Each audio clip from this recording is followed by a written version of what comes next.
ओम शांति।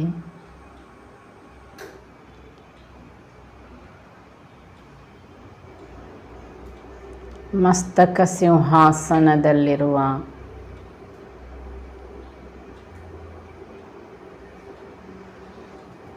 ಜ್ಯೋತಿ ಸ್ವರೂಪ ಆತ್ಮ ನಾನು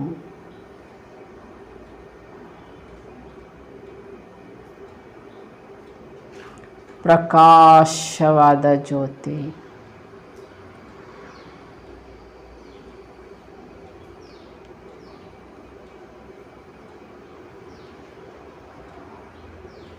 ದಿವ್ಯ ಜ್ಯೋತಿ ನಾನು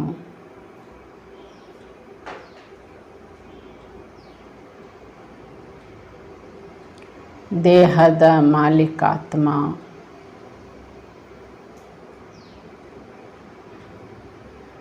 ಸಂಗಮಯುಗದ ಸರ್ವಶ್ರೇಷ್ಠ ಬ್ರಾಹ್ಮಣಾತ್ಮ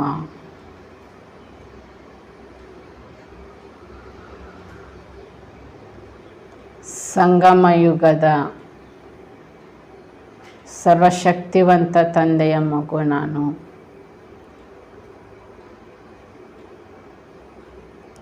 ಬಂಧನ ಮುಕ್ತ ಸ್ವತಂತ್ರ ಆತ್ಮನಾಗಿದ್ದೇನೆ.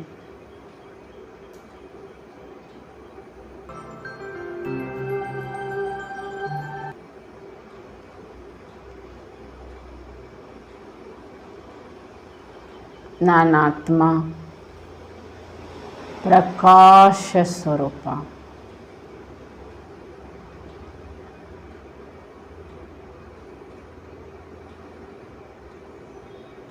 ಓಂ ಶಾಂತಿ, ಓಂ ಶಾಂತಿ.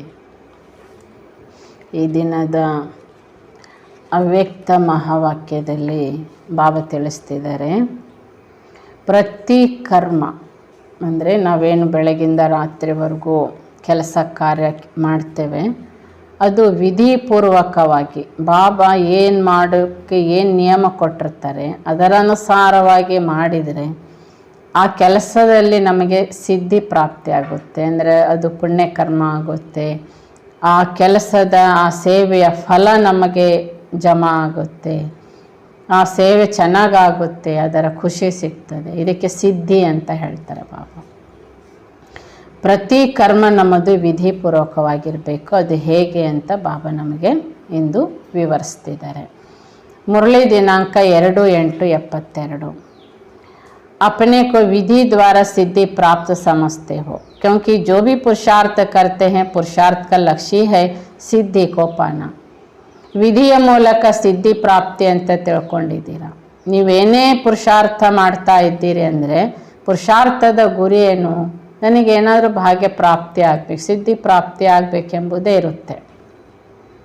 जैसे दुनिया वालों के पास आजकल रिद्धि सिद्धि बहुत हैं, उस तरफ के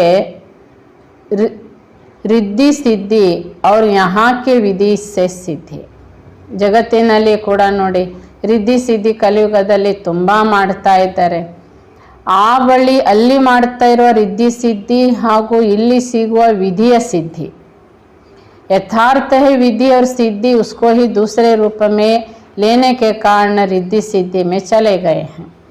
ಹೀಗೆ ಯಥಾರ್ಥವಾಗಿ ಬಾಬಾ ಕೊಟ್ಟಿರುವ ವಿಧಿ ಅಂದರೆ ಜ್ಞಾನದ ಆಧಾರದಿಂದ ಮಾಡುವ ಕಾರ್ಯದಲ್ಲಿ ಸಿದ್ಧಿ ಇರ್ತದೆ.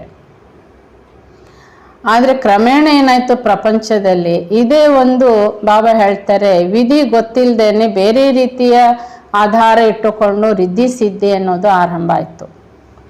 ರಿದ್ಧಿ ಸಿದ್ಧಿ ಅಂದರೆ ಇಲ್ಲಿ ಪ್ರಯೋಗ ಆಗಿರ್ಬೋದು, ಅಥವಾ ಬೇರೆ ಇದು ಬ್ಲ್ಯಾಕ್ ಮ್ಯಾಜಿಕ್ ಅಂತ ಹೇಳ್ತಾರೆ, ಅಥವಾ ಮಾಟ ಮಂತ್ರ ಅಂತ ಹೇಳ್ತಾರೆ. ಮತ್ತೊಬ್ಬರನ್ನು ಹಾಳು ಮಾಡುವ ವಿಧಾನ. तो अपने को सिद्धि स्वरूप समझते हो, जो भी संकल्प करते हो अगर यथार्थ विधि पूर्वक है तो उसके रिजल्ट क्या निकलेगी. ಈಗ ನಮ್ಮನ್ನು ನಾವು ಮೊದಲು ಸಿದ್ಧಿ ಸ್ವರೂಪರು ಎಂದು ತಿಳ್ಕೊಂಡಿದ್ದೀರಾ ಅಂತ ಕೇಳ್ತಾರೆ. ಯಾಕೆ ಅಂದರೆ ನಾವು ಬಾಬನ ಮಕ್ಕಳೇನು ಸಂಕಲ್ಪ ಮಾಡ್ತೇವೆ ಅದು ಯಥಾರ್ಥ ವಿಧಿಪೂರ್ವಕವಾಗಿದ್ದರೆ ಅದರ ರಿಸಲ್ಟ್ ಏನಾಗುತ್ತೆ? ಸಿದ್ಧಿ. ನಿಮ್ಮ ಸಂಕಲ್ಪ ಸಿದ್ಧಿ ಆಗುತ್ತೆ. तो हर संकल्प व कर्म अगर विधि पूर्वक है तो सिद्धि जरूर होती है. ಹೀಗೆ ಪ್ರತಿಯೊಬ್ಬರ ಸಂಕಲ್ಪ ಕರ್ಮ ವಿಧಿಪೂರ್ವಕವಾಗಿ ಇದೆ ಎಂದರೆ ಅಲ್ಲಿ ಸಿದ್ಧಿ ಅವಶ್ಯವಾಗಿರುತ್ತದೆ. अगर सिद्धि नहीं है तो विधि पूर्वक भी नहीं है. इसलिए भक्ति में भी जो कार्य करते हैं व कराते हैं वैल्यू उसकी विधि पर होती है. ಹೀಗೆ ಒಂದು ವೇಳೆ ಸಿದ್ಧಿ ಇಲ್ಲ ಅಂದರೆ ಅಲ್ಲಿ ವಿಧಿಪೂರ್ವಕವಾಗಿಲ್ಲ ಅವರು ಅಂತ ಅರ್ಥ. ಅದಕ್ಕೋಸ್ಕರ ಭಕ್ತಿ ಮಾರ್ಗದಲ್ಲಿ ಕೂಡ ನೋಡಿ, ಈ ರಿದ್ಧಿ ಸಿದ್ಧಿ ಮಾಡುವಂಥವ್ರು ಕೂಡ ನಂಬರ್ ವಾರ್ ಆಗಿರ್ತಾರೆ. ಕೆಲವ್ರದ್ದು ಅಷ್ಟು ಶಕ್ತಿ ಇರಲ್ಲ, ಇನ್ನು ಕೆಲವ್ರದ್ದು ಇಲ್ಲ, ಅವ್ರು ಬಹಳ ಪವರ್ಫುಲ್ ಅಂತ ಹೀಗೆ ಹೆಸರುವಾಸಿ ಆಗಿರ್ತಾರೆ. तो विधि पूर्वक होने के कारण से सिद्धि का अनुभव करते हैं. ಹೀಗೆ ಕೆಲವರು ಭಕ್ತಿಯಲ್ಲಿ ಕೂಡ ವಿಧಿಪೂರ್ವಕ ಅಲ್ಲಿ ಯಾವ ದೇವರನ್ನ ದೇವಿಯನ್ನ ಆರಾಧಿಸುವುದು ಅಥವಾ ಭಕ್ತಿ ಮಾಡುವುದು ಅಲ್ಲಿ ವಿಧಿಪೂರ್ವಕವಾಗಿ ಮಾಡೋದರಿಂದ ಅವರಿಗೆ ಸಿದ್ಧಿ ಪ್ರಾಪ್ತಿಯಾಗಿರುತ್ತೆ. ಸಭಿ ಶುರು ತೋ ಯಹಾ ಹುವಾ ಹೈನಾ, ಅಂದರೆ ಈ ವಿಧಿಯಿಂದ ಸಿದ್ಧಿ ಎನ್ನುವಂತಹ ಕ್ರಮ ಆರಂಭ ಆಗಿರೋದೇ ಸಂಗಮಯುಗದಲ್ಲಿ. इसलिए पूछ रहे हैं सिद्धि स्वरूप अपने को समझते हो वा अभी बनना है. ಆದ್ದರಿಂದ ಬಾಬಾ ಪ್ರಶ್ನೆ ಮಾಡ್ತಿದ್ದಾರೆ, ಮಕ್ಕಳೇ ಈಗ ನೀವು ನಿಮ್ಮನ್ನ ಸಿದ್ಧಿ ಸ್ವರೂಪರು ಎಂದು ತಿಳ್ಕೊಂಡಿದ್ದೀರೋ ಅಥವಾ ಇನ್ನೂ ಆಗಬೇಕಾಗಿದೆಯೋ? तो समय के प्रमाण दोनों ही फील्ड में रिजल्ट अब तक 75% जरूर होनी चाहिए. ಆದರೆ ಸಮಯಾನುಸಾರವಾಗಿ ಫೀಲ್ಡಿನಲ್ಲಿ ನಮ್ಮ ರಿಸಲ್ಟು ಬಾಬಾ ಹೇಳ್ತಾರೆ ಅಂದರೆ ನಮ್ಮ ಸಿದ್ಧಿ ಸ್ವರೂಪ ಅಟ್ಲೀಸ್ಟ್ 75% ತಲುಪಿರಬೇಕಾಗಿದೆ. क्योंकि जैसे समय की रफ्तार को देख रहे हो और चैलेंज भी करते हो, तो जो चैलेंज की है वह संपन्न तब होगी जब आप लोगों की ಸ್ಥಿತಿ ಸಂಪನ್ನ ಹೋಗಿ. ಯಾಕೆಂದರೆ ಸಮಯ ಎಷ್ಟು ಫಾಸ್ಟಾಗಿ ಹೋಗ್ತಾ ಇದೆ, ಯಾವ ರೀತಿ ಸಮಸ್ಯೆಗಳು ಬರ್ತಾ ಇದ್ದಾವೆ, ಇದಕ್ಕೆ ನೀವು ಚಾಲೆಂಜ್ ಮಾಡಿದ ಅನುಸಾರವಾಗಿ ನೀವು ಗೆಲ್ಲಬೇಕು ಅಂದರೆ ನೀವು ಸ್ವತಃ ಸಂಪನ್ನ ಅವಸ್ಥೆ ಸ್ಥಿತಿಯನ್ನು ತಲುಪಿರಬೇಕು. यहाँ जो चैलेंज करते हो वह परिवर्तन किसके आधार पर होगा? ಬಾಬಾ ಹೇಳ್ತಾರೆ, ನೀವೇನು ಚಾಲೆಂಜ್ ಮಾಡ್ತಾ ಇದ್ದೀರಿ ಈ ಪರಿವರ್ತನೆ ಬಾಬಾ ಹೇಳ್ತಿದ್ದಾರೆ ಯಾವ ಆಧಾರದಿಂದ ಆಗುತ್ತೆ? ಉಸ್ಕಾ ಫೌಂಡೇಶನ್ ಕೋನ್ ಹೇ? ಆಪ್ ಲೋಗ್ ಹಿ ಫೌಂಡೇಶನ್ ಹೇ. ಈ ಕಲಿಯುಗದ ರಿದ್ಧಿ ಸಿದ್ಧಿ ಮಾಡೋರದೆಲ್ಲ ಅಲ್ಪ ಕಾಲದ್ದು, ಅದು ತಪ್ಪು, ಅದರಿಂದ ಏನು ಲಾಭ ಇಲ್ಲ, ಇದೆಲ್ಲ ಅವ್ರಿಗೆ ನೀವು ಸಿದ್ಧ ಮಾಡಿ ತೋರಿಸ್ಬೇಕಾದ್ರೆ ಬಾಬಾ ಹೇಳ್ತಿದ್ದಾರೆ ಇದರ ಫೌಂಡೇಶನ್ ಏನಾಗಬೇಕು? ನಿಮ್ಮ ಸ್ಥಿತಿ ಪರ್ಫೆಕ್ಟ್ ಆಗಬೇಕು, ಸಂಪನ್ನ ಆಗಬೇಕು ತಾನೆ. अगर फाउंडेशन तैयार हो जाए तब फिर उसके बाद नंबरवार राजधानी भी तैयार हो.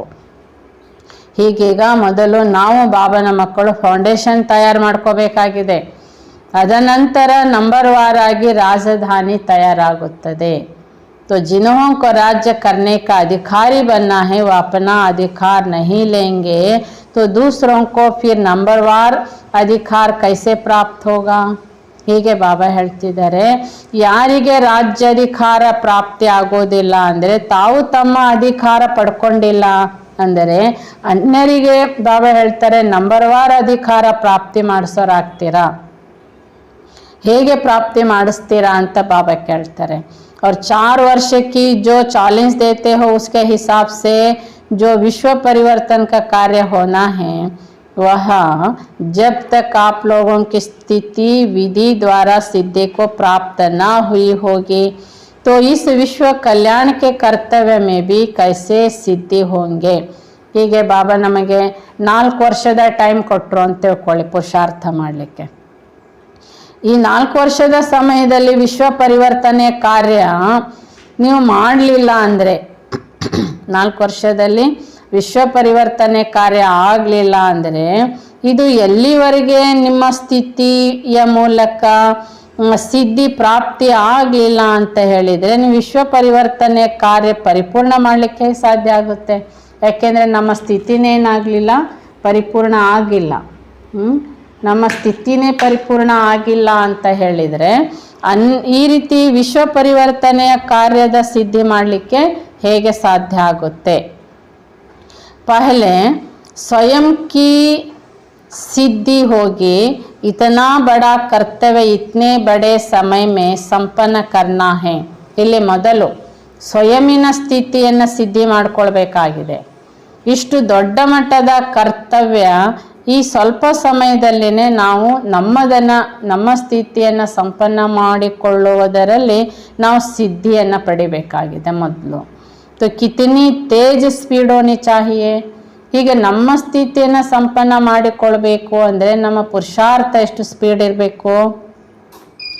जबकि 35 वर्ष की संपन्न के वर्ष में 50% तक पहुँचे हैं, तो अब इस वर्ष में 100% तक लाना है, तो उसके लिए क्या करना पड़ेगा. ಅಂದರೆ 35 ವರ್ಷ ಬಾಬಾ ಈ ಮುರಳಿ ನುಡಿಸುವಾಗ 35 ವರ್ಷದಲ್ಲಿ ನೀವು 50%ಗೆ ಸಂಪನ್ನ ಅವಸ್ಥೆಗೆ ತಲುಪಿದ್ದೀರಿ ಅಂತ ತಿಳ್ಕೊಳ್ಳಿ. ಹಾಗಾದರೆ ಇನ್ನೂ ಎಷ್ಟು ವರ್ಷದಲ್ಲಿ 100% ತಲುಪ್ತೀರಾ. उसके लिए क्या करना पड़ेगा. 100% ಸಂಪನ್ನ ಅವಸ್ಥೆಗೆ ನಾವು ತಲುಪಬೇಕಂದ್ರೆ ಇದಕ್ಕೆ ನಾವೇನು ಪುರುಷಾರ್ಥ ಮಾಡಬೇಕು. इसके लिए कोई प्लान बनाते हो, स्पीड को कैसे पूरा करेंगे. ಈಗ 100% ನಾವು ಸಂಪನ್ನ ಅವಸ್ಥೆಗೆ ತಲುಪಲಿಕ್ಕಾಗಿ ಯಾವ ಪ್ಲ್ಯಾನ್ ಮಾಡ್ತೀರಾ ಅಂತ ಬಾಬಾ ಕೇಳ್ತಾರೆ. ಇದರ ಸ್ಪೀಡ್ ನಮ್ದೇನಿರಬೇಕು, ಪುರುಷಾರ್ಥ ತೀವ್ರ ಇರಬೇಕು. ಸಿದ್ಧಿ ಸ್ವರೂಪ ಬನೆ ಅರ್ಥಾತ್ ಸಂಕಲ್ಪ ಕಿಯ ಅವ್ರ ಸಿದ್ಧಿ ಪ್ರಾಪ್ತ ಹೋ. ನಾವು ಸಿದ್ಧಿ ಸ್ವರೂಪರಾಗಬೇಕು, ಅರ್ಥಾತ್ ನಾವು ಸಂಕಲ್ಪ ಮಾಡ್ತಿದ್ದ ಹಾಗೇನೆ ಆ ಸಂಕಲ್ಪ ಕಾರ್ಯರೂಪದಲ್ಲಿ ಬರಬೇಕು, ಸಿದ್ಧಿ ಪ್ರಾಪ್ತಿ ಆಗಬೇಕು. यह है 100% सिद्धि स्वरूप की निशानी. कर्म किया और सिद्धि प्राप्त हुई. ಹೀಗೆ ಬಾಬಾ ಹೇಳ್ತಿದ್ದಾರೆ 100% ಸಿದ್ಧಿ ಸ್ವರೂಪದ ಲಕ್ಷಣ. ನೀವೇನು ಕೆಲಸ ಮಾಡ್ತೀರಿ, ಕರ್ಮ ಮಾಡ್ತೀರಿ, ಅದರೊಳಗೆ ನಮಗೆ ಸಿದ್ಧಿ ಪ್ರಾಪ್ತಿ ಆಗುತ್ತದೆ. जब साधारण नॉलेज के आधार से रिद्धि सिद्धि को प्राप्त कर सकते हैं, तो ये श्रेष्ठ नॉलेज के आधार पर विधि से सिद्धि को नहीं प्राप्त कर सकते. ಈ ರಿದ್ಧಿ ಸಿದ್ಧಿಯವರು ಅಲ್ಪ ಜ್ಞಾನದಿಂದ ರಿದ್ಧಿ ಸಿದ್ಧಿಯನ್ನು ಪ್ರಾಪ್ತಿ ಮಾಡ್ಕೊಳ್ತಾರೆ. ಹಾಗಾದರೆ ಈ ಶ್ರೇಷ್ಠ ಜ್ಞಾನದ ಆಧಾರದ ವಿಧಿಯಿಂದ ನೀವು ಸಿದ್ಧಿ ಪ್ರಾಪ್ತಿ ಮಾಡ್ಕೊಳ್ಳೋದಿಲ್ವಾ ಅಂತ ಬಾಬಾ ಕೇಳ್ತಾರೆ. ಯಹ ಚೆಕಿಂಗ್ ಚಾಹಿಯೇ ಕೌನ್ ಸಿ ವಿಧಿ ಸೆ कमी रह जाती है, फिर सिद्धि भी संपूर्ण नहीं होती है. ಈಗ ಏನು ಚೆಕಿಂಗ್ ಮಾಡ್ಕೋಬೇಕಾಗಿದೆ, ಯಾವ ವಿಧಿಯಿಂದ ನನ್ನಲ್ಲಿ ದುರ್ಬಲತೆ ಉಳ್ಕೊಂಡಿದೆಯೋ ಆ ದುರ್ಬಲತೆಯಿಂದಾಗಿ ನನಗೆ ಸಿದ್ಧಿ ಅರ್ಥಾತ್ ಸಂಪೂರ್ಣತೆ ಪಡೆಯುತ್ತಿಲ್ಲ. तो विधि हो चेक करने से सिद्धि ಆಟೋಮೆಟಿಕಲಿ ठीक हो जाएगी. ಈಗ ವಿಧಿ ಏನು ಅನುಸರಿಸಬೇಕಾಗಿದೆ, ನನ್ನಲ್ಲಿರುವ ದುರ್ಬಲತೆಗಳೇನೇನಿದೆ ಇದನ್ನು ಚೆಕ್ ಮಾಡ್ಕೊಳ್ಬೇಕಾಗಿದೆ. ಅಲ್ಲಿ ಆಟೋಮೆಟಿಕಲಿ ನಮಗೆ ಸಿದ್ಧಿ ಸರಿಯಾಗಿ ಪ್ರಾಪ್ತಿ ಆಗ್ತದೆ.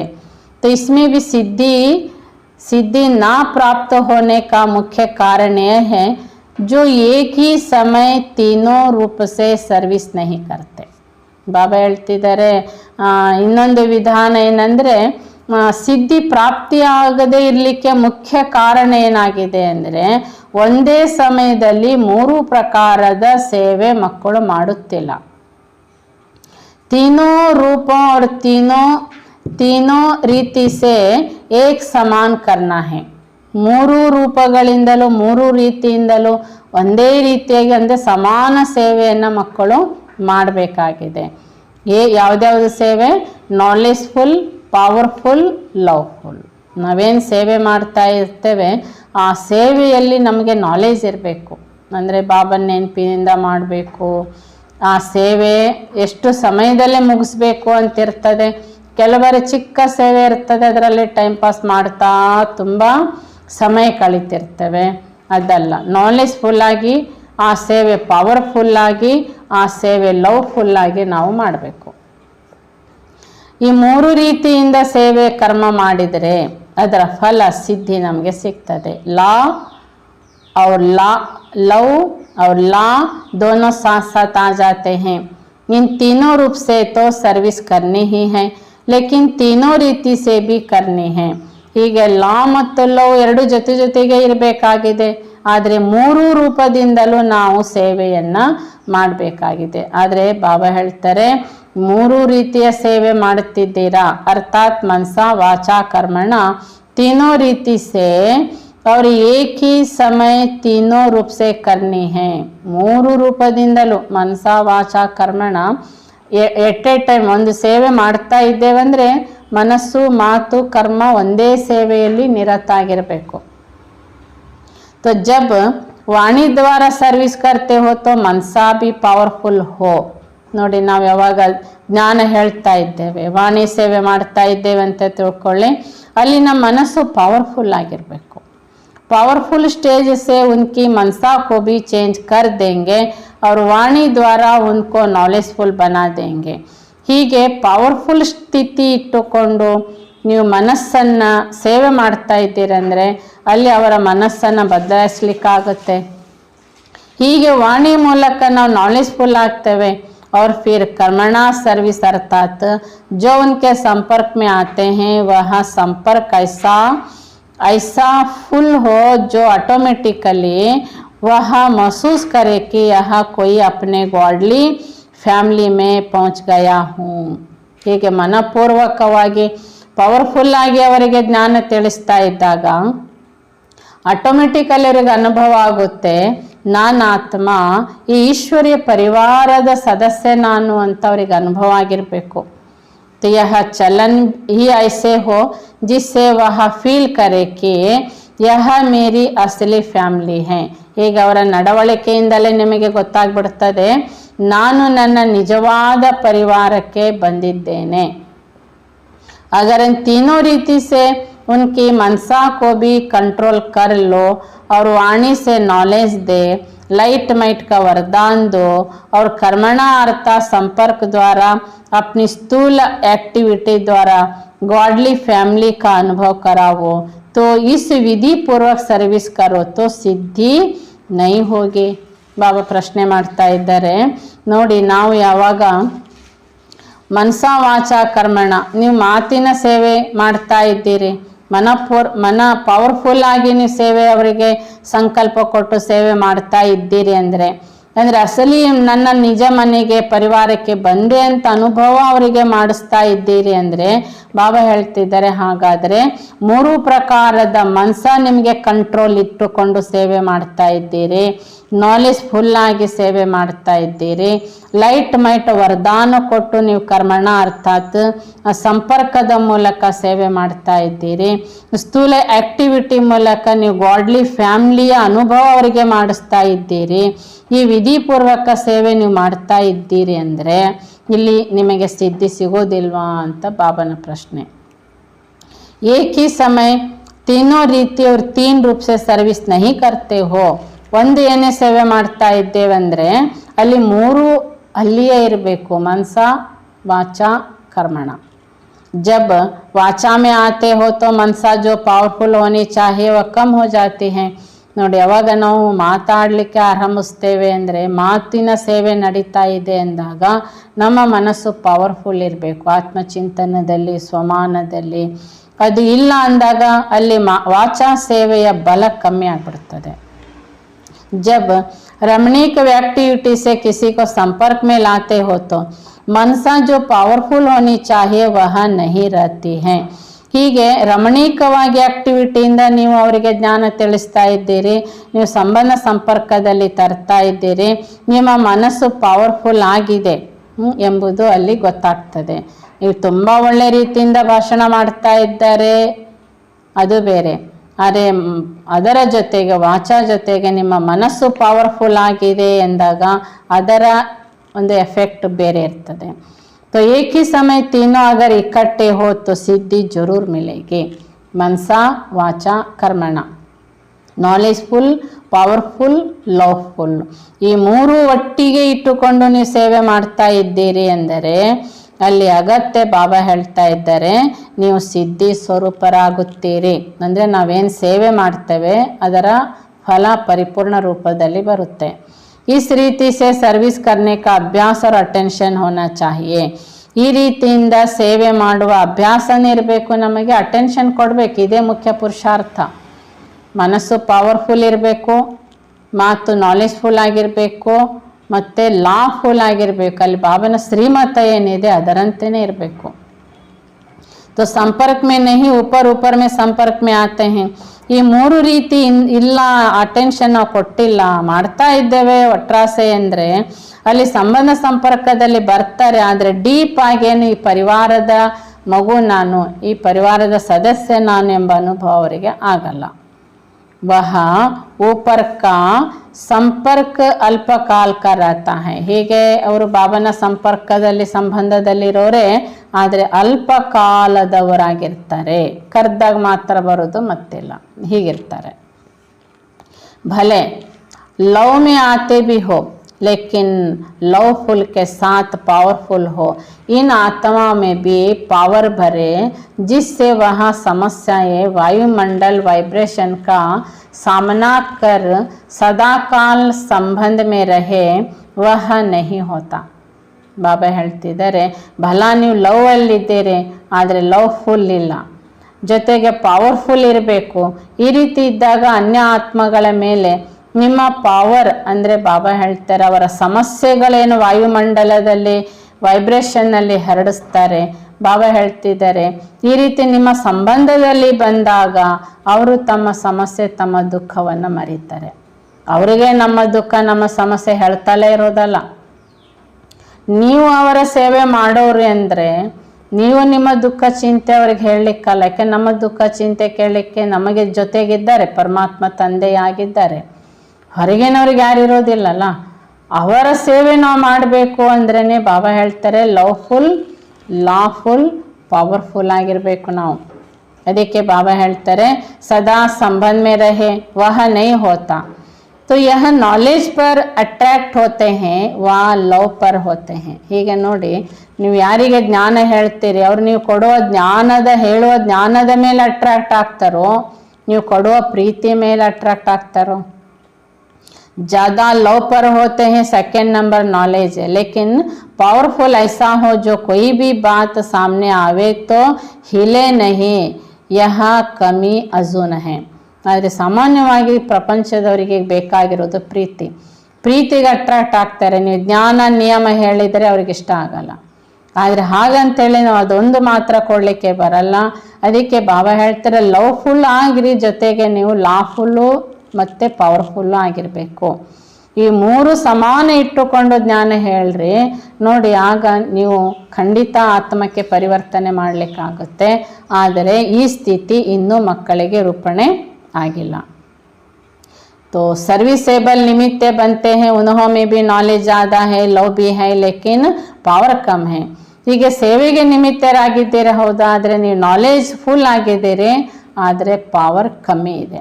ಎಲ್ಲ ರೀತಿಯ ಜ್ಞಾನ ನಮಗೆ ಗೊತ್ತಿದೆ, ಆದರೆ ಶಕ್ತಿ ಇಲ್ಲ. तो पावरफुल स्टेज की निशानी क्या होगी? एक सेकेंड में कोई भी वायुमंडल व वातावरण को, माया के कोई भी समस्या को खत्म कर देंगे. ಯಾರು ಪವರ್ಫುಲ್ ಸ್ಥಿತಿಯಲ್ಲಿದ್ದಾರೆ ಅವರ ಲಕ್ಷಣ ಏನಾಗಿರುತ್ತದೆ? ಒಂದು ಸೆಕೆಂಡಿನಲ್ಲಿ ವಾಯುಮಂಡಲದಲ್ಲಿ ವಾತಾವರಣದಲ್ಲಿ ಮಾಯೆ ಇದೆ, ಪ್ರಭಾವ ಇದೆ ಅಂದರೆ ಆ ಸಮಸ್ಯೆಯನ್ನು ತಮ್ಮ ಪವರಿಂದ ಅವ್ರು ಸಮಾಪ್ತಿ ಮಾಡಿಬಿಡ್ತಾರೆ. ಕಬ್ ಹಾರ್ ನಹೀ ಖಾಯೆಂಗೆ. जो भी आत्माएं समस्या का रूप बनकर आती है वह उनके ऊपर बलिहार जाएंगे. ಹೀಗೆ ಬಾಬಾ ಹೇಳ್ತಾರೆ ಅವ್ರು ಎಂದಿಗೂ ಪವರ್ಫುಲ್ ಆಗಿರೋರು ಎಂದಿಗೂ ಸೋಲಲ್ಲ. ಯಾವುದೇ ಪ್ರಕಾರದ ಆತ್ಮೆ ಯಾವುದೇ ಸಮಸ್ಯೆಯನ್ನು ತಂದರೂ ಕೂಡ ಎಂದಿಗೂ ಕೂಡ ಆ ಸಮಸ್ಯೆಗೆ ಅವರು ಬಲಿಹಾರಿ ಆಗಲ್ಲ. ಸಮಸ್ಯೆನೇ ಅವರಿಗೆ ಬಲಿಹಾರಿ ಆಗಿಬಿಡುತ್ತೆ. ಅಂದರೆ ಪ್ರಕೃತಿನೇ ಅವರಿಗೆ ದಾಸಿ ಆಗುತ್ತೆ. जब पांच तत्व दासी बन जाते तो मनुष्य आत्मे बलिहार नहीं जाएगी. ಪಂಚತತ್ವನೇ ಪವರ್ಫುಲ್ ಇರೋರಿಗೆ ದಾಸಿ ಆಗ್ತದೆ ಅಂದರೆ ಈ ಮನುಷ್ಯರು ಅರ್ಪಿತರಾಗಲಿ ಸಾಧ್ಯ ಇಲ್ವಾ? तो पावरफुल स्टेज का प्रैक्टिकल रूप वह है. ಹೀಗೆ ಪವರ್ಫುಲ್ ಇದ್ದಾರೆ ಅವರಂದರೆ ಅಲ್ಲಿ ಸಮಸ್ಯೆ ಪರಿಸ್ಥಿತಿ ಯಾವುದು ಬಂದಿರ್ತದೆ ಅದು ಅವರ ಮುಂದೆ ಬರುವಾಗ ಅದು ಅವರಿಗೆ ಸಮರ್ಪಣೆ ಆಗ್ತದೆ. ಪವರ್ಫುಲ್ ಇರೋರ ಮುಂದೆ ಸಮಸ್ಯೆ ನಿಲ್ಲಲ್ಲ. इसलिए कहा कि एक ही समय तीनों रूपों से सर्विस करने की जब रूपरेखा बन जाएगी तब हर एक कर्तव्य में सिद्धि दिखाई देगी. ಆದ್ದರಿಂದ ಬಾಬಾ ಹೇಳ್ತಾರೆ ಅವಾಗ ಒಟ್ಟಿಗೆ ಮೂರು ಪ್ರಕಾರದ ಸೇವೆ ಮಾಡೋರಾಗ್ತಿರೋ, ಈ ವಿಧಾನ ಅನುಸರಿಸ್ತಿರೋ, ಆಗ ನಿಮ್ಮ ಪ್ರತಿ ಕರ್ತವ್ಯದಲ್ಲಿ ನಿಮಗೆ ಸಿದ್ಧಿ ಪ್ರಾಪ್ತಿ ಬರುತ್ತೆ. ವಿಧಿ ಕಾ ಕಾರಣ ಸಿದ್ಧಿ ಹುವಾನ. ಹೀಗೆ ನಾವು ವಿಧಿ ಯಾವುದು ನಾಲೆಜ್ಫುಲ್, ಲಾಫುಲ್, ಪವರ್ಫುಲ್. ನಾವು ಲವ್ಫುಲ್, ಪವರ್ಫುಲ್, ನಾಲೆಜ್ಫುಲ್, ಲಾಫುಲ್ 3 ರೀತಿಯಿಂದಲೂ ಕೂಡ ವಿಧಿ ಅನುಸರಿಸಿ ಕರ್ಮ ಮಾಡಿದರೆ ಸಿದ್ಧಿ ಪ್ರಾಪ್ತಿ ಆಗುತ್ತೆ. ವಿಧಿ ಮೇ ಕಮ್ಮಿ ಹೋನೆಕೆ ಕಾರಣ ಸಿದ್ಧಿ ಮೇ ಕಮ್ಮಿ ಹೇ. ಇಲ್ಲಿ ನಾಲೆಜ್ ಇದೆ, ಲವ್ ಇಲ್ಲ, ಲವ್ ಇದೆ, ಪವರ್ ಇಲ್ಲ. ಹೀಗೆ ಒಂದಿಲ್ಲ ಒಂದು ಕೊರತೆ ಇದ್ದ ಕಾರಣದಿಂದ ನಾವು ಮಾಡುವಂತಹ ಸೇವೆಯಲ್ಲಿ ಸಿದ್ಧಿ ಸಿಗುತ್ತಿಲ್ಲ. अब ಸಿದ್ಧಿ ಸ್ವರೂಪ बनने के लिए इस विधि को पहले ठीक करो. ಈಗ ನಾವು ಸಿದ್ಧಿ ಸ್ವರೂಪರಾಗಲಿಕ್ಕಾಗಿ ಮೊದಲು ಈ ವಿಧಿ, ಈ ಕ್ರಮ ಭಾವ ಏನಿಟ್ಟಿದ್ದಾರಲ್ಲ, ಪವರ್ಫುಲ್, ನಾಲೆಜ್ಫುಲ್, ಲವ್ಫುಲ್ 3 ಇರಬೇಕಲ್ಲ. ಬಾಬಾ ಹೇಳ್ತಿದ್ದಾರೆ ಮೊದಲು ಇದನ್ನು ಸರಿಪಡಿಸ್ಕೊಳ್ಳಿ. ಭಕ್ತಿ ಮಾರ್ಗ ಮೇ ಕರ್ತೆ ಹೇ ಸಾಧನ, ಯಹಾ ಹೈ ಸಾಧನ ಕೋನ್ಸ. ಭಕ್ತಿ ಮಾರ್ಗದಲ್ಲಿ ಕೂಡ ಸಿದ್ಧಿ ಪಡ್ಕೊಳ್ಬೇಕಾದ್ರೆ ಅವರು ಸಾಧನೆ ಮಾಡ್ತಾರೆ. ಹಾಗೆ ಇಲ್ಲಿ ನಾವು ಸಿದ್ಧಿ ಸ್ವರೂಪರಾಗುವ ಸಾಧನ ಯಾವುದು? ಬಾಪ್ दादा की हर एक विशेषता को अपने में धारण करते करते ವಿಶೇಷಾತ್ಮ ಬನ್ ಜಾಯೆಂಗೆ. ಹೀಗೆ ನಾವು ಬಾಪ್ ದಾದಾರವರ ಪ್ರತಿಯೊಂದು ವಿಶೇಷತೆಯನ್ನು ಧಾರಣೆ ಮಾಡ್ತಾ ಮಾಡ್ತಾ ನಾವು ವಿಶೇಷ ಆತ್ಮ ಆಗಬೇಕಾಗಿದೆ. ಜೈಸೆ इम्तिहान के दिन जब नज़दीक होते हैं तो जो कुछ स्टडी की हुई होती है, थ्योरी व प्रैक्टिकल दोनों को रिवाइज कर और चेक करते हैं कि कौन सी सब्जेक्ट में क्या क्या कमी रही हुई है. ಹೀಗೆ ಪರೀಕ್ಷೆ ಸಮಯದಲ್ಲಿ ನೋಡಿ ಮಕ್ಕಳು ಸ್ಟಡಿ ಮಾಡಿರೋದನ್ನು ತಮ್ಮನ್ನು ಚೆಕ್ ಮಾಡ್ಕೊಳ್ತಾರೆ. ಥಿಯರಿ ಮತ್ತು ಪ್ರಾಕ್ಟಿಕಲ್ನಲ್ಲಿ 2 ರಿವೈಸ್ ಮಾಡ್ತಾ ಚೆಕ್ ಮಾಡ್ಕೊಳ್ತಾರೆ. ಯಾವ ಸಬ್ಜೆಕ್ಟಲ್ಲಿ ನಾನು ಸ್ವಲ್ಪ ವೀಕ್ ಇದ್ದೇನೆ. इसी प्रकार अब जबकि समय नज़दीक आ रहा है तो हर सब्जेक्ट में अपने आप को देखो कि कौन सी कमी और कितनी % तक कमी रही हुई है. ಹಾಗೆಯೇ ನಮ್ಮದು ಸಮಯ ಸಮಾಪ್ತಿ ಆಗ್ತಾ ಇದೆ, ಸಮಯ ಅಂತಿಮ ಬಂದಿದೆ. ಈಗ ನಾವು ಕೂಡ ಸಮಯ ಸಮಾಪ್ತಿಯ ಪೂರ್ವದಲ್ಲಿನೇ ನಾವು 4 ಈ ಸಬ್ಜೆಕ್ಟಿನಲ್ಲಿ ಎಷ್ಟು ಪರ್ಸೆಂಟೇಜಿನ ಕೊರತೆಯಲ್ಲಿದ್ದೇವೆ, ನ್ಯೂನತೆಯಲ್ಲಿದ್ದೇವೆ ಎಂಬುದನ್ನು ಚೆಕ್ ಮಾಡ್ಕೋಬೇಕಾಗಿದೆ. ಥಿಯರಿ ಮೇ ಬಿ ಅವ್ರ ಪ್ರಾಕ್ಟಿಕಲ್ ಮೇ ಬಿ, ಥಿಯರಿ ಮತ್ತು ಪ್ರಾಕ್ಟಿಕಲ್ ಎರಡರಲ್ಲಿನೂ ಕಲಿತಾ ಇದ್ದೇವೆ. ಮತ್ತು ಮಾಡುವುದರಲ್ಲಿ, ಹೇಳುವುದು ಮತ್ತು ಮಾಡುವುದು ಎರಡರಲ್ಲಿ ಕೂಡ ನಮ್ಮನ್ನು ಚೆಕ್ ಮಾಡ್ಕೋಬೇಕು. दोनों में चेक करना, हर एक सब्जेक्ट की कमी को देखते हुए अपने आप को कंप्लीट करते जाओ. ಪ್ರತಿ ಸಬ್ಜೆಕ್ಟನ್ನು ಚೆಕ್ ಮಾಡ್ತಾ ಬನ್ನಿ. ಫಸ್ಟ್ ಜ್ಞಾನದಲ್ಲಿ ತುಂಬ ಆಳವಾಗಿ ವಿವರವಾಗಿ ಸತ್ಯ ಜ್ಞಾನ ಬಾಬಾ ತ್ರಿಲೋಕ ಜ್ಞಾನ ಕೊಟ್ಟಿರೋದನ್ನು ಎಷ್ಟು ಅರ್ಥ ಆಗಿದೆ, ಇದನ್ನೆಷ್ಟು ಪ್ರಾಕ್ಟಿಕಲಿ ನಾನು ಜೀವನದಲ್ಲಿ ಅಳವಡಿಸ್ಕೊಂಡಿದ್ದೇನೆ. ಕೇವಲ ಕೇಳ್ತಾ ಇರೋದಕ್ಕೂ ಪ್ರಾಕ್ಟಿಕಲಿಗೂ 100% ವ್ಯತ್ಯಾಸ ಇದೆ. ಈ ರೀತಿಯಾಗಿ ಒಂದೊಂದು ಸಬ್ಜೆಕ್ಟನ್ನು ಚೆಕ್ಕಿಂಗ್ ಮಾಡಿಕೊಳ್ಳಿ ಮತ್ತು ಯಾವುದು ನ್ಯೂನತೆ ಇದೆ ಅದನ್ನು ಕಂಪ್ಲೀಟ್ ಮಾಡಿಕೊಳ್ಳಿ ಅಂತ ಹೇಳ್ತಾರೆ. तो रिवाइज करने से अपनी कमी का मालूम पड़ेगा. ನೀವು ಈ ರೀತಿ ಚೆಕ್ಕಿಂಗ್ ಮಾಡ್ತಾ ರಿವೈಸ್ ಮಾಡ್ತಾ ಇದ್ದಾಗ ನಿಮ್ಮ ದುರ್ಬಲತೆ ಏನು ಅಂತ ಗೊತ್ತಾಗ್ತದೆ. सब्जेक्ट को तो जानते हो, सब्जेक्ट को बुद्धि में धारण किया है व नहीं, उसकी फर्क क्या है. ಹೀಗೆ ಎಲ್ಲ ಸಬ್ಜೆಕ್ಟ್ ಅಂತೂ ಗೊತ್ತಿದೆ ನಿಮಗೆ, ಬುದ್ಧಿಯಲ್ಲಂತೂ 4 ಸಬ್ಜೆಕ್ಟ್ ಧಾರಣೆ ಆಗಿದೆ. तो जैसे जैसे सिद्धि की परसेंटेज बढ़ती जाएगी तो टाइम भी वेस्ट नहीं जाएगा. ನೋಡಿ ಎಷ್ಟೆಷ್ಟು ವಿಧಿ ಅನುಸಾರವಾಗಿ ಸಿದ್ಧಿ ಪರ್ಸೆಂಟೇಜ್ ನಮ್ಮಲ್ಲಿ ಅಭಿವೃದ್ಧಿ ಆಗ್ತಾ ಹೋಗುತ್ತೆ, ಅದರ ಅನುಸಾರವಾಗಿ ಟೈಮ್ ವೇಸ್ಟ್ ಆಗೋದು ಕೂಡ ಕಮ್ಮಿ ಆಗುತ್ತೆ. ಹೆಚ್ಚು ಸಮಯ ತಗೊಳ್ಳಲ್ಲ. ಒಂದ್ಯಾವುದು ಸೇವೆ ಅಂದರೆ ನಮಗೆ ಅದರ ಜ್ಞಾನ ಇದೆ ಹೇಗೆ ಮಾಡೋದು ಅಂತ, ಆ ಸೇವೆ ಬಗ್ಗೆ ಪ್ರೀತಿ ಇದೆ, ಮತ್ತು ನಾವು ಆತ್ಮ ಬಾಬನ ನೆನಪಿನಿಂದ ಪವರ್ಫುಲ್ಲಾಗಿ ಸೇವೆ ಮಾಡ್ತಿದ್ದೇವೆ ಅಂದರೆ ಅದು 1 ಗಂಟೆಗಾಗೋ ಸೇವೆ 10 ನಿಮಿಷಕ್ಕೇ ಮುಗೀತದೆ. ಇದಕ್ಕೆ ಸಿದ್ಧಿ ಅಂತ ಹೇಳ್ತಾರೆ. तो थोड़े टाइम में सफलता ಜಾಸ್ತಿ मिलेगी, इसको कहा जाता है ಸಿದ್ಧಿ. ಹೀಗೆ ಸ್ವಲ್ಪ ಸಮಯದಲ್ಲಿನೇ ನಮಗೆ ಸಫಲತೆ ಜಾಸ್ತಿ ಸಿಗ್ತದೆ. ಇದಕ್ಕೆ ಏನು ಹೇಳಾಗುತ್ತೆ? ಸಿದ್ಧಿ.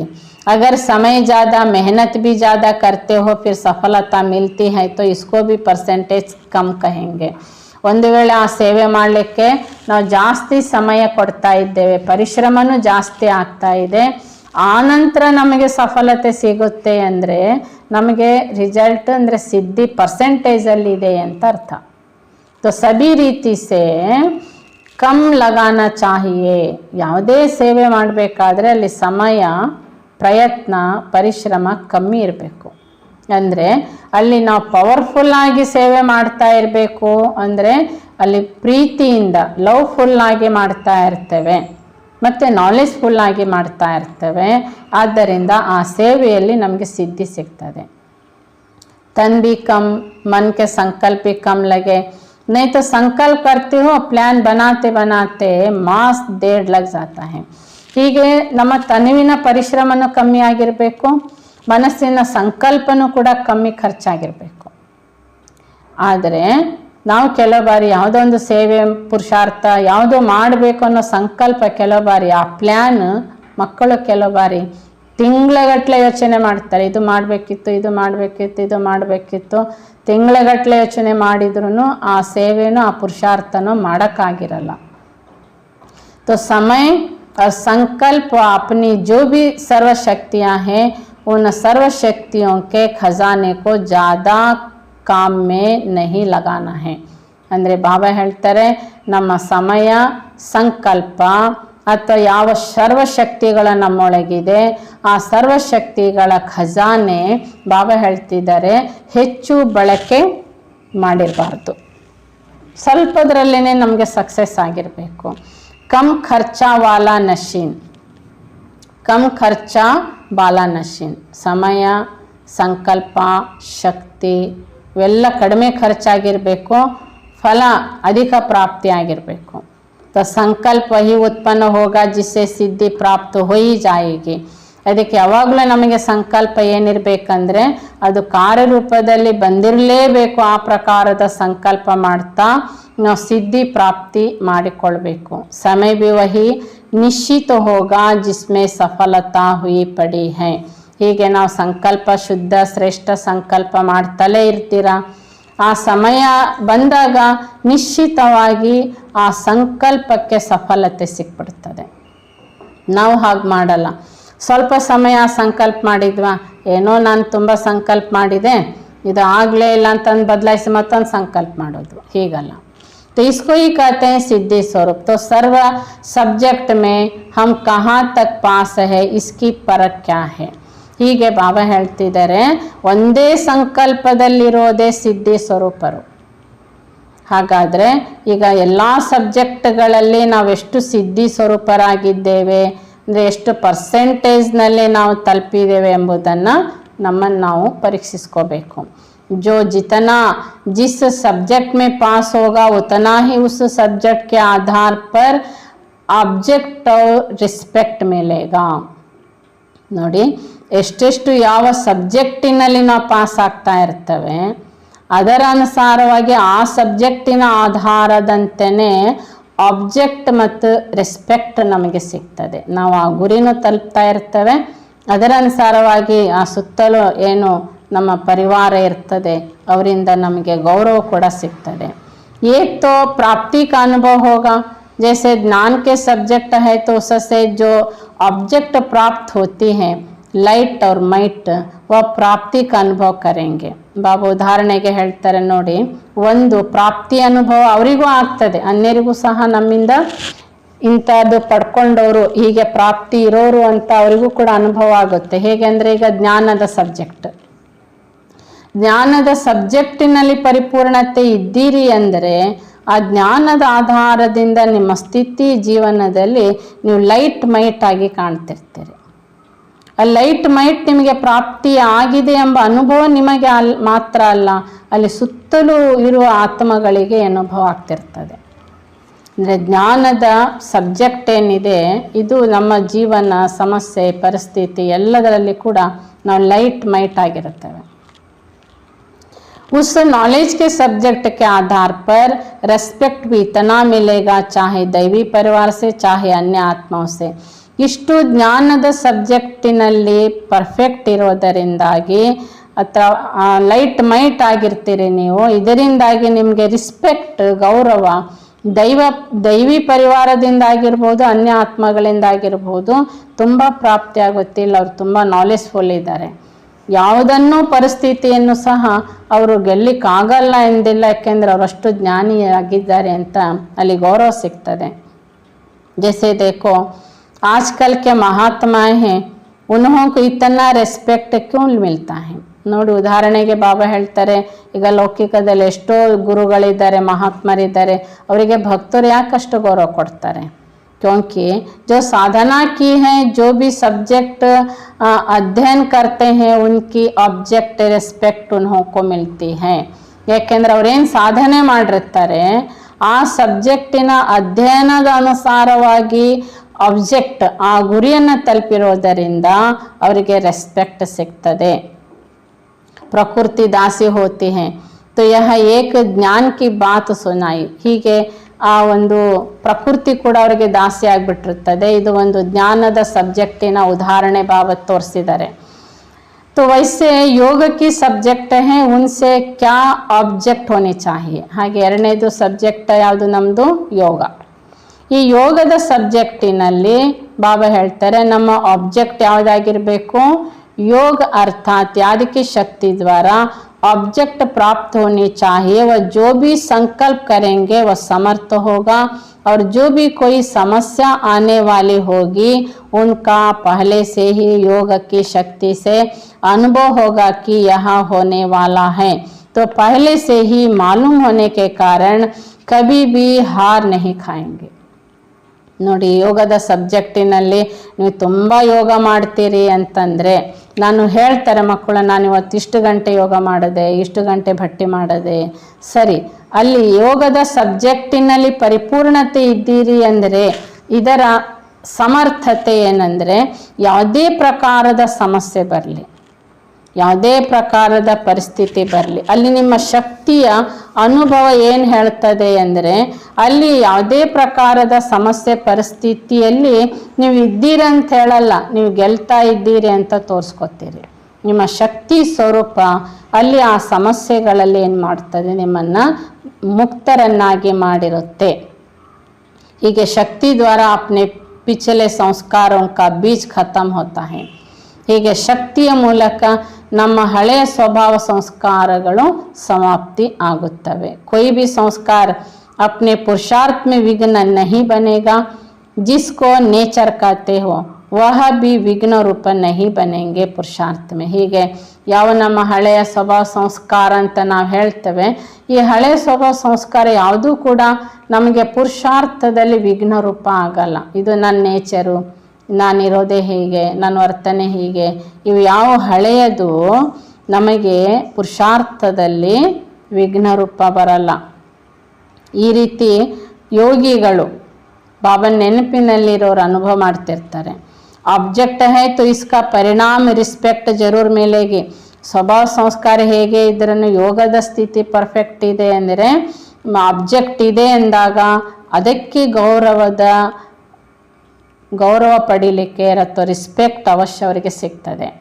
तो आप मुख से जो भी शब्द रिपीट करेंगे, वह जो भी प्लान बनाएंगे, वह समर्थ होने के कारण सभी रेस्पेक्ट देंगे. ಹೀಗೆ ಬಾಬಾ ಹೇಳ್ತಾರೆ, ಅವರೇನು ಶಬ್ದ ಹೇಳ್ತಾರೆ, ರಿಪೀಟ್ ಮಾಡ್ತಾರೆ, ಆ ಪ್ಲ್ಯಾನ್ ಅನುಸಾರವಾಗಿ ಅವ್ರು ಸಮರ್ಥರಾಗಿರುವ ಕಾರಣದಿಂದ ಹೇಳಿದಂತೆ ಕರೆಕ್ಟಾಗಿ ಅವ್ರು ಮಾಡೋದರಿಂದ ಅವರಿಗೆ ರೆಸ್ಪೆಕ್ಟ್ ಅವಶ್ಯ ಸಿಗ್ತದೆ. जो भी एक दो को राय देते हैं उस राय को सभी रेस्पेक्ट देंगे क्योंकि समर्थ हैं. ಅಥವಾ ಅವರು ಯೋಗದ ಸ್ಥಿತಿಯಲ್ಲಿರೋರು ಏನು ಅನ್ಯರಿಗೆ ಸಲಹೆ ಕೊಡ್ತಾರೆ, ಆ ಸಲಹೆ ಮಾಡಲಿಕ್ಕೆ ಅಂದರೆ ಪರ್ಫೆಕ್ಟ್ ಆಗಿರುವುದರಿಂದ ಅವರಿಗೆ ರೆಸ್ಪೆಕ್ಟ್ ಅವಶ್ಯ ಸಿಗ್ತದೆ. ಯಾಕೆಂದರೆ ಅವ್ರ ಪ್ಲ್ಯಾನ್ ಏನಿರ್ತದೆ, ಸಮರ್ಥ ಇರ್ತದೆ. ಈ ಪ್ರಕಾರ ಹರ್ ಸಬ್ಜೆಕ್ಟ್ ಕಾ ದೇಖೋ. ಹೀಗೆ ನಾವು ಪ್ರತಿಯೊಂದು ಸಬ್ಜೆಕ್ಟನ್ನು ನೋಡ್ಕೋಬೇಕಾಗಿದೆ, ನಾವು ಎಷ್ಟು ಪರ್ಸೆಂಟೇಜ್ನಲ್ಲಿ ಸಮರ್ಥತೆಯನ್ನು ಪಡೆದಿದ್ದೇವೆ. तो दिव्य गुणों की व सर्विस की सब्जेक्ट है, तो उसकी प्राप्ति वह है जो नज़दीक संपर्क में और संबंध में आने चाहिए. ಈಗ ಮೂರನೇದಾಗಿ ಧಾರಣೆ, ನಾಲ್ಕನೇದು ಸೇವೆ. ಈ ಧಾರಣೆ ಮತ್ತು ಸೇವಾ ಸಬ್ಜೆಕ್ಟಿನಲ್ಲಿ ಕೂಡ ಬಾಬಾ ಹೇಳ್ತಾರೆ ಅವರ ಹತ್ತಿರದಲ್ಲಿ ಅನೇಕ ಆತ್ಮಗಳು ಬರ್ತಾ ಇರ್ತಾರೆ. तो नज़दीक संबंध संपर्क में आने से ಆಟೋಮೆಟಿಕಲಿ ರೆಸ್ಪೆಕ್ಟ್ ಜರೂರ್ ಮಿಲೇಗಾ.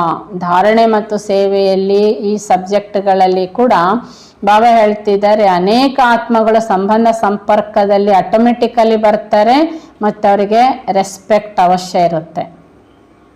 ऐसे हर सब्जेक्ट के ऑब्जेक्ट को चेक करो और ऑब्जेक्ट को चेक करने का साधन है ರೆಸ್ಪೆಕ್ಟ್. ಹೀಗೆ ನಾವು ನಮ್ಮ ಈ 4 ಸಬ್ಜೆಕ್ಟನ್ನು ಆಬ್ಜೆಕ್ಟಿನಲ್ಲಿ ಚೆಕ್ ಮಾಡ್ಕೋಬೇಕು. ಆಬ್ಜೆಕ್ಟ್ ಚೆಕ್ ಮಾಡ್ಕೊಳ್ಳೋ ಸಾಧನ ಯಾವುದಂದರೆ ರೆಸ್ಪೆಕ್ಟ್. ನಮಗೆ ಆಯಾ ಸಬ್ಜೆಕ್ಟಿಗೆ ಯಾವ್ಯಾವ ರೀತಿ ಗೌರವ ಸಿಗ್ತಾ ಇದೆ, ಎಷ್ಟು ಪರ್ಸೆಂಟೇಜಿಗೆ ತಲುಪಿದ್ದೇವೆ, ಅದರ ಪ್ರತಿಯಾಗಿ ನನಗೆ ಯಾವ ರೀತಿ ಗೌರವ ಇದೆ ಪಡಿತಾ ಇದ್ದೇನೆ ಎಂಬುದು ಚೆಕ್ ಮಾಡ್ಕೊಳ್ಳಿ. अगर मैं नॉलेजफुल हूँ तो जिसको भी नॉलेज देती हूँ वह उस नॉलेज को इतना रिस्पेक्ट देते हैं. ನಾನು ನಾಲೆಜ್ಫುಲ್ ಇದ್ದೇನೆ, ನಾನು ಯಾರಿಗಾದರೂ ಜ್ಞಾನ ಹೇಳ್ತಾ ಇದ್ದೇನೆಂದರೆ ಆ ಜ್ಞಾನ ಅವರು ರೆಸ್ಪೆಕ್ಟ್ ಕೊಡಬೇಕು.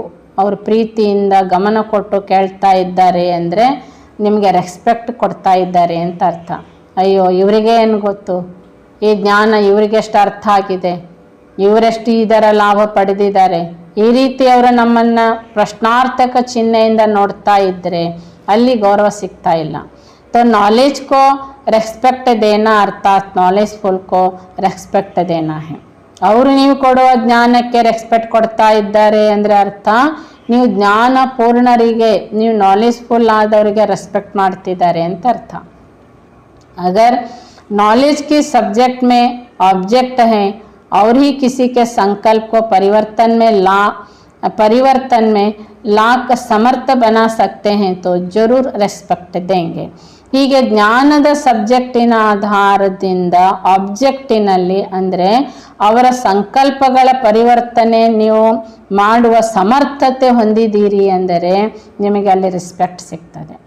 ಅಂದರೆ ನೀವು ಜ್ಞಾನ ನಾವು ಹೇಳ್ತಾ ಇದ್ದೇವೆ ಯಾರಿಗಾದ್ರೂ ಅವರಿಗೆ ಪುರ್ಸತ್ತಿಲ್ಲ ಅಂತ ಹೇಳ್ತಾ ಇರೋರು ಕೂತ್ಕೊಂಡು ಕೇಳ್ತಾರೆ ಅಂದರೆ ಅಲ್ಲಿ ನಿಮಗೆ ಜ್ಞಾನದ ಪರಿಪೂರ್ಣತೆಗೆ ರೆಸ್ಪೆಕ್ಟ್ ಮಾಡ್ತಿರ್ತಾರೆ ಅವರು. तो इस ರೀತಿ हर सब्जेक्ट में ಚೆಕಿಂಗ್ करनी है. ಈ ರೀತಿಯಾಗಿ ಪ್ರತಿ ಸಬ್ಜೆಕ್ಟಿನಲ್ಲಿ ನಮ್ಮನ್ನು ಚೆಕಿಂಗ್ ಮಾಡ್ಕೊಳ್ಬೇಕು. हर संकल्प में ऑब्जेक्ट और रेस्पेक्ट दोनों की प्राप्ति का अनुभव करते हैं तो परफेक्ट कहेंगे. ಹೀಗೆ ಬಾಬಾ ಹೇಳ್ತಾರೆ ಪ್ರತಿ ಸಂಕಲ್ಪದಲ್ಲಿ ಪ್ರತಿ ಸಬ್ಜೆಕ್ಟಿನಲ್ಲಿ ಪ್ರತಿ ಸಂಕಲ್ಪದಲ್ಲಿ ಆಬ್ಜೆಕ್ಟ್ ಮತ್ತು ರೆಸ್ಪೆಕ್ಟ್ ಎರಡನ್ನ ಪ್ರಾಪ್ತಿಯ ಅನುಭವ ನಾವು ಮಾಡ್ತಾ ಇದ್ದೇವೆ ಅಂದರೆ 4 ಸಬ್ಜೆಕ್ಟಿನಲ್ಲಿ ಪರ್ಫೆಕ್ಟ್ ಇದ್ದೇವೆ. ಪರ್ಫೆಕ್ಟ್ ಅರ್ಥಾತ್ ಕೊಯ್ ಬಿ ಎಫೆಕ್ಟ್ ಸೇ ದೂರ ಪರ್ಫೆಕ್ಟ್. ಪರ್ಫೆಕ್ಟ್ ಅಂದರೆ ಜ್ಞಾನ, ಯೋಗ, ಧಾರಣೆ, ಸೇವೆ. ಈ 4 ಸಬ್ಜೆಕ್ಟ್ ಪರ್ಫೆಕ್ಟ್ ಹೇಗಿರ್ತದೆ ಅಂದರೆ ಯಾವುದೇ ರೀತಿಯ ಸಮಸ್ಯೆ ಪರಿಸ್ಥಿತಿ ಏನೇ ಬಂದ್ರೂ ಅವು ನಮಗೆ ಎಫೆಕ್ಟ್ ಆಗಿ ಕಾಣಲ್ಲ. ಪರ್ಫೆಕ್ಟ್ನೆಸ್ ಅಂದರೆ ಹೀಗೆ ಅಲ್ಲಿ ಆಬ್ಜೆಕ್ಟ್ ರೆಸ್ಪೆಕ್ಟ್ ಕಾಣ್ತಾ ಇರ್ತದೆ, ಈ ಅನುಭವದಲ್ಲಿ ಇರ್ತಾರೆ. तो इफेक्ट से परे तो परफेक्ट हैं. चाहे शरीर का, चाहे संकल्पों का, चाहे कोई भी संपर्क में आने से किसी को भी वाइब्रेशन का वायुमंडल सभी प्रकार के एफेक्ट से परे हो जाएंगे. ಹೀಗೆ ಎಫೆಕ್ಟ್ನಿಂದ ಅವರು ಪರ್ಫೆಕ್ಟ್ ಆಗಿರ್ತಾರೆ. ಅಂದರೆ ಎಫೆಕ್ಟ್ನಿಂದ ಅವರು ಪರ್ಫೆಕ್ಟ್ ಅಂದರೆ ಶರೀರದಿಂದ, ಸಂಕಲ್ಪದಿಂದ ಅಥವಾ ಅನ್ಯ ವ್ಯಕ್ತಿಗಳಿಂದ ಯಾವುದೇ ಪ್ರಕಾರದ ವಾಯುಮಂಡಲದ ಯಾವುದೇ ಪ್ರಕಾರದ ಎಫೆಕ್ಟ್ ಅವರಿಗೆ ಆಗಲ್ಲ. तो समझो ಸಬ್ಜೆಕ್ಟ್ ಮೇ ಪಾಸ್ ಅರ್ಥಾತ್ ಪರ್ಫೆಕ್ಟ್ ಹೇ ಅಂದರೆ ಅರ್ಥಾತ್ 4 ಸಬ್ಜೆಕ್ಟಿನಲ್ಲಿ ಪಾಸ್ ಇದ್ದಾರೆ ಅಂತ ಅರ್ಥ. ಅಂದರೆ ಪರ್ಫೆಕ್ಟ್ ಇದ್ದಾರೆ. ऐसे बन रहे हो ना, लक्ष्य तो यही है ना, अब अपनी चेकिंग ज़्यादा होनी चाहिए. ಹೀಗೆ ಈಗ 4 ಸಬ್ಜೆಕ್ಟಿನಲ್ಲಿ ಪರ್ಫೆಕ್ಟ್ ಆಗುವ ಗುರಿ ನಿಮ್ಗೆ ಇಟ್ಕೊಂಡಿದ್ದೀರಿ ತಾನೆ. ಹಾಗಾದರೆ ಚೆಕ್ಕಿಂಗ್ ಈಗ ಮಕ್ಕಳಿಗೆ ಯಾವುದಾಗಬೇಕು, 4 ಸಬ್ಜೆಕ್ಟಿನಲ್ಲಿ ಪರ್ಫೆಕ್ಟ್ ನಾವಾಗಿದ್ದೇವ.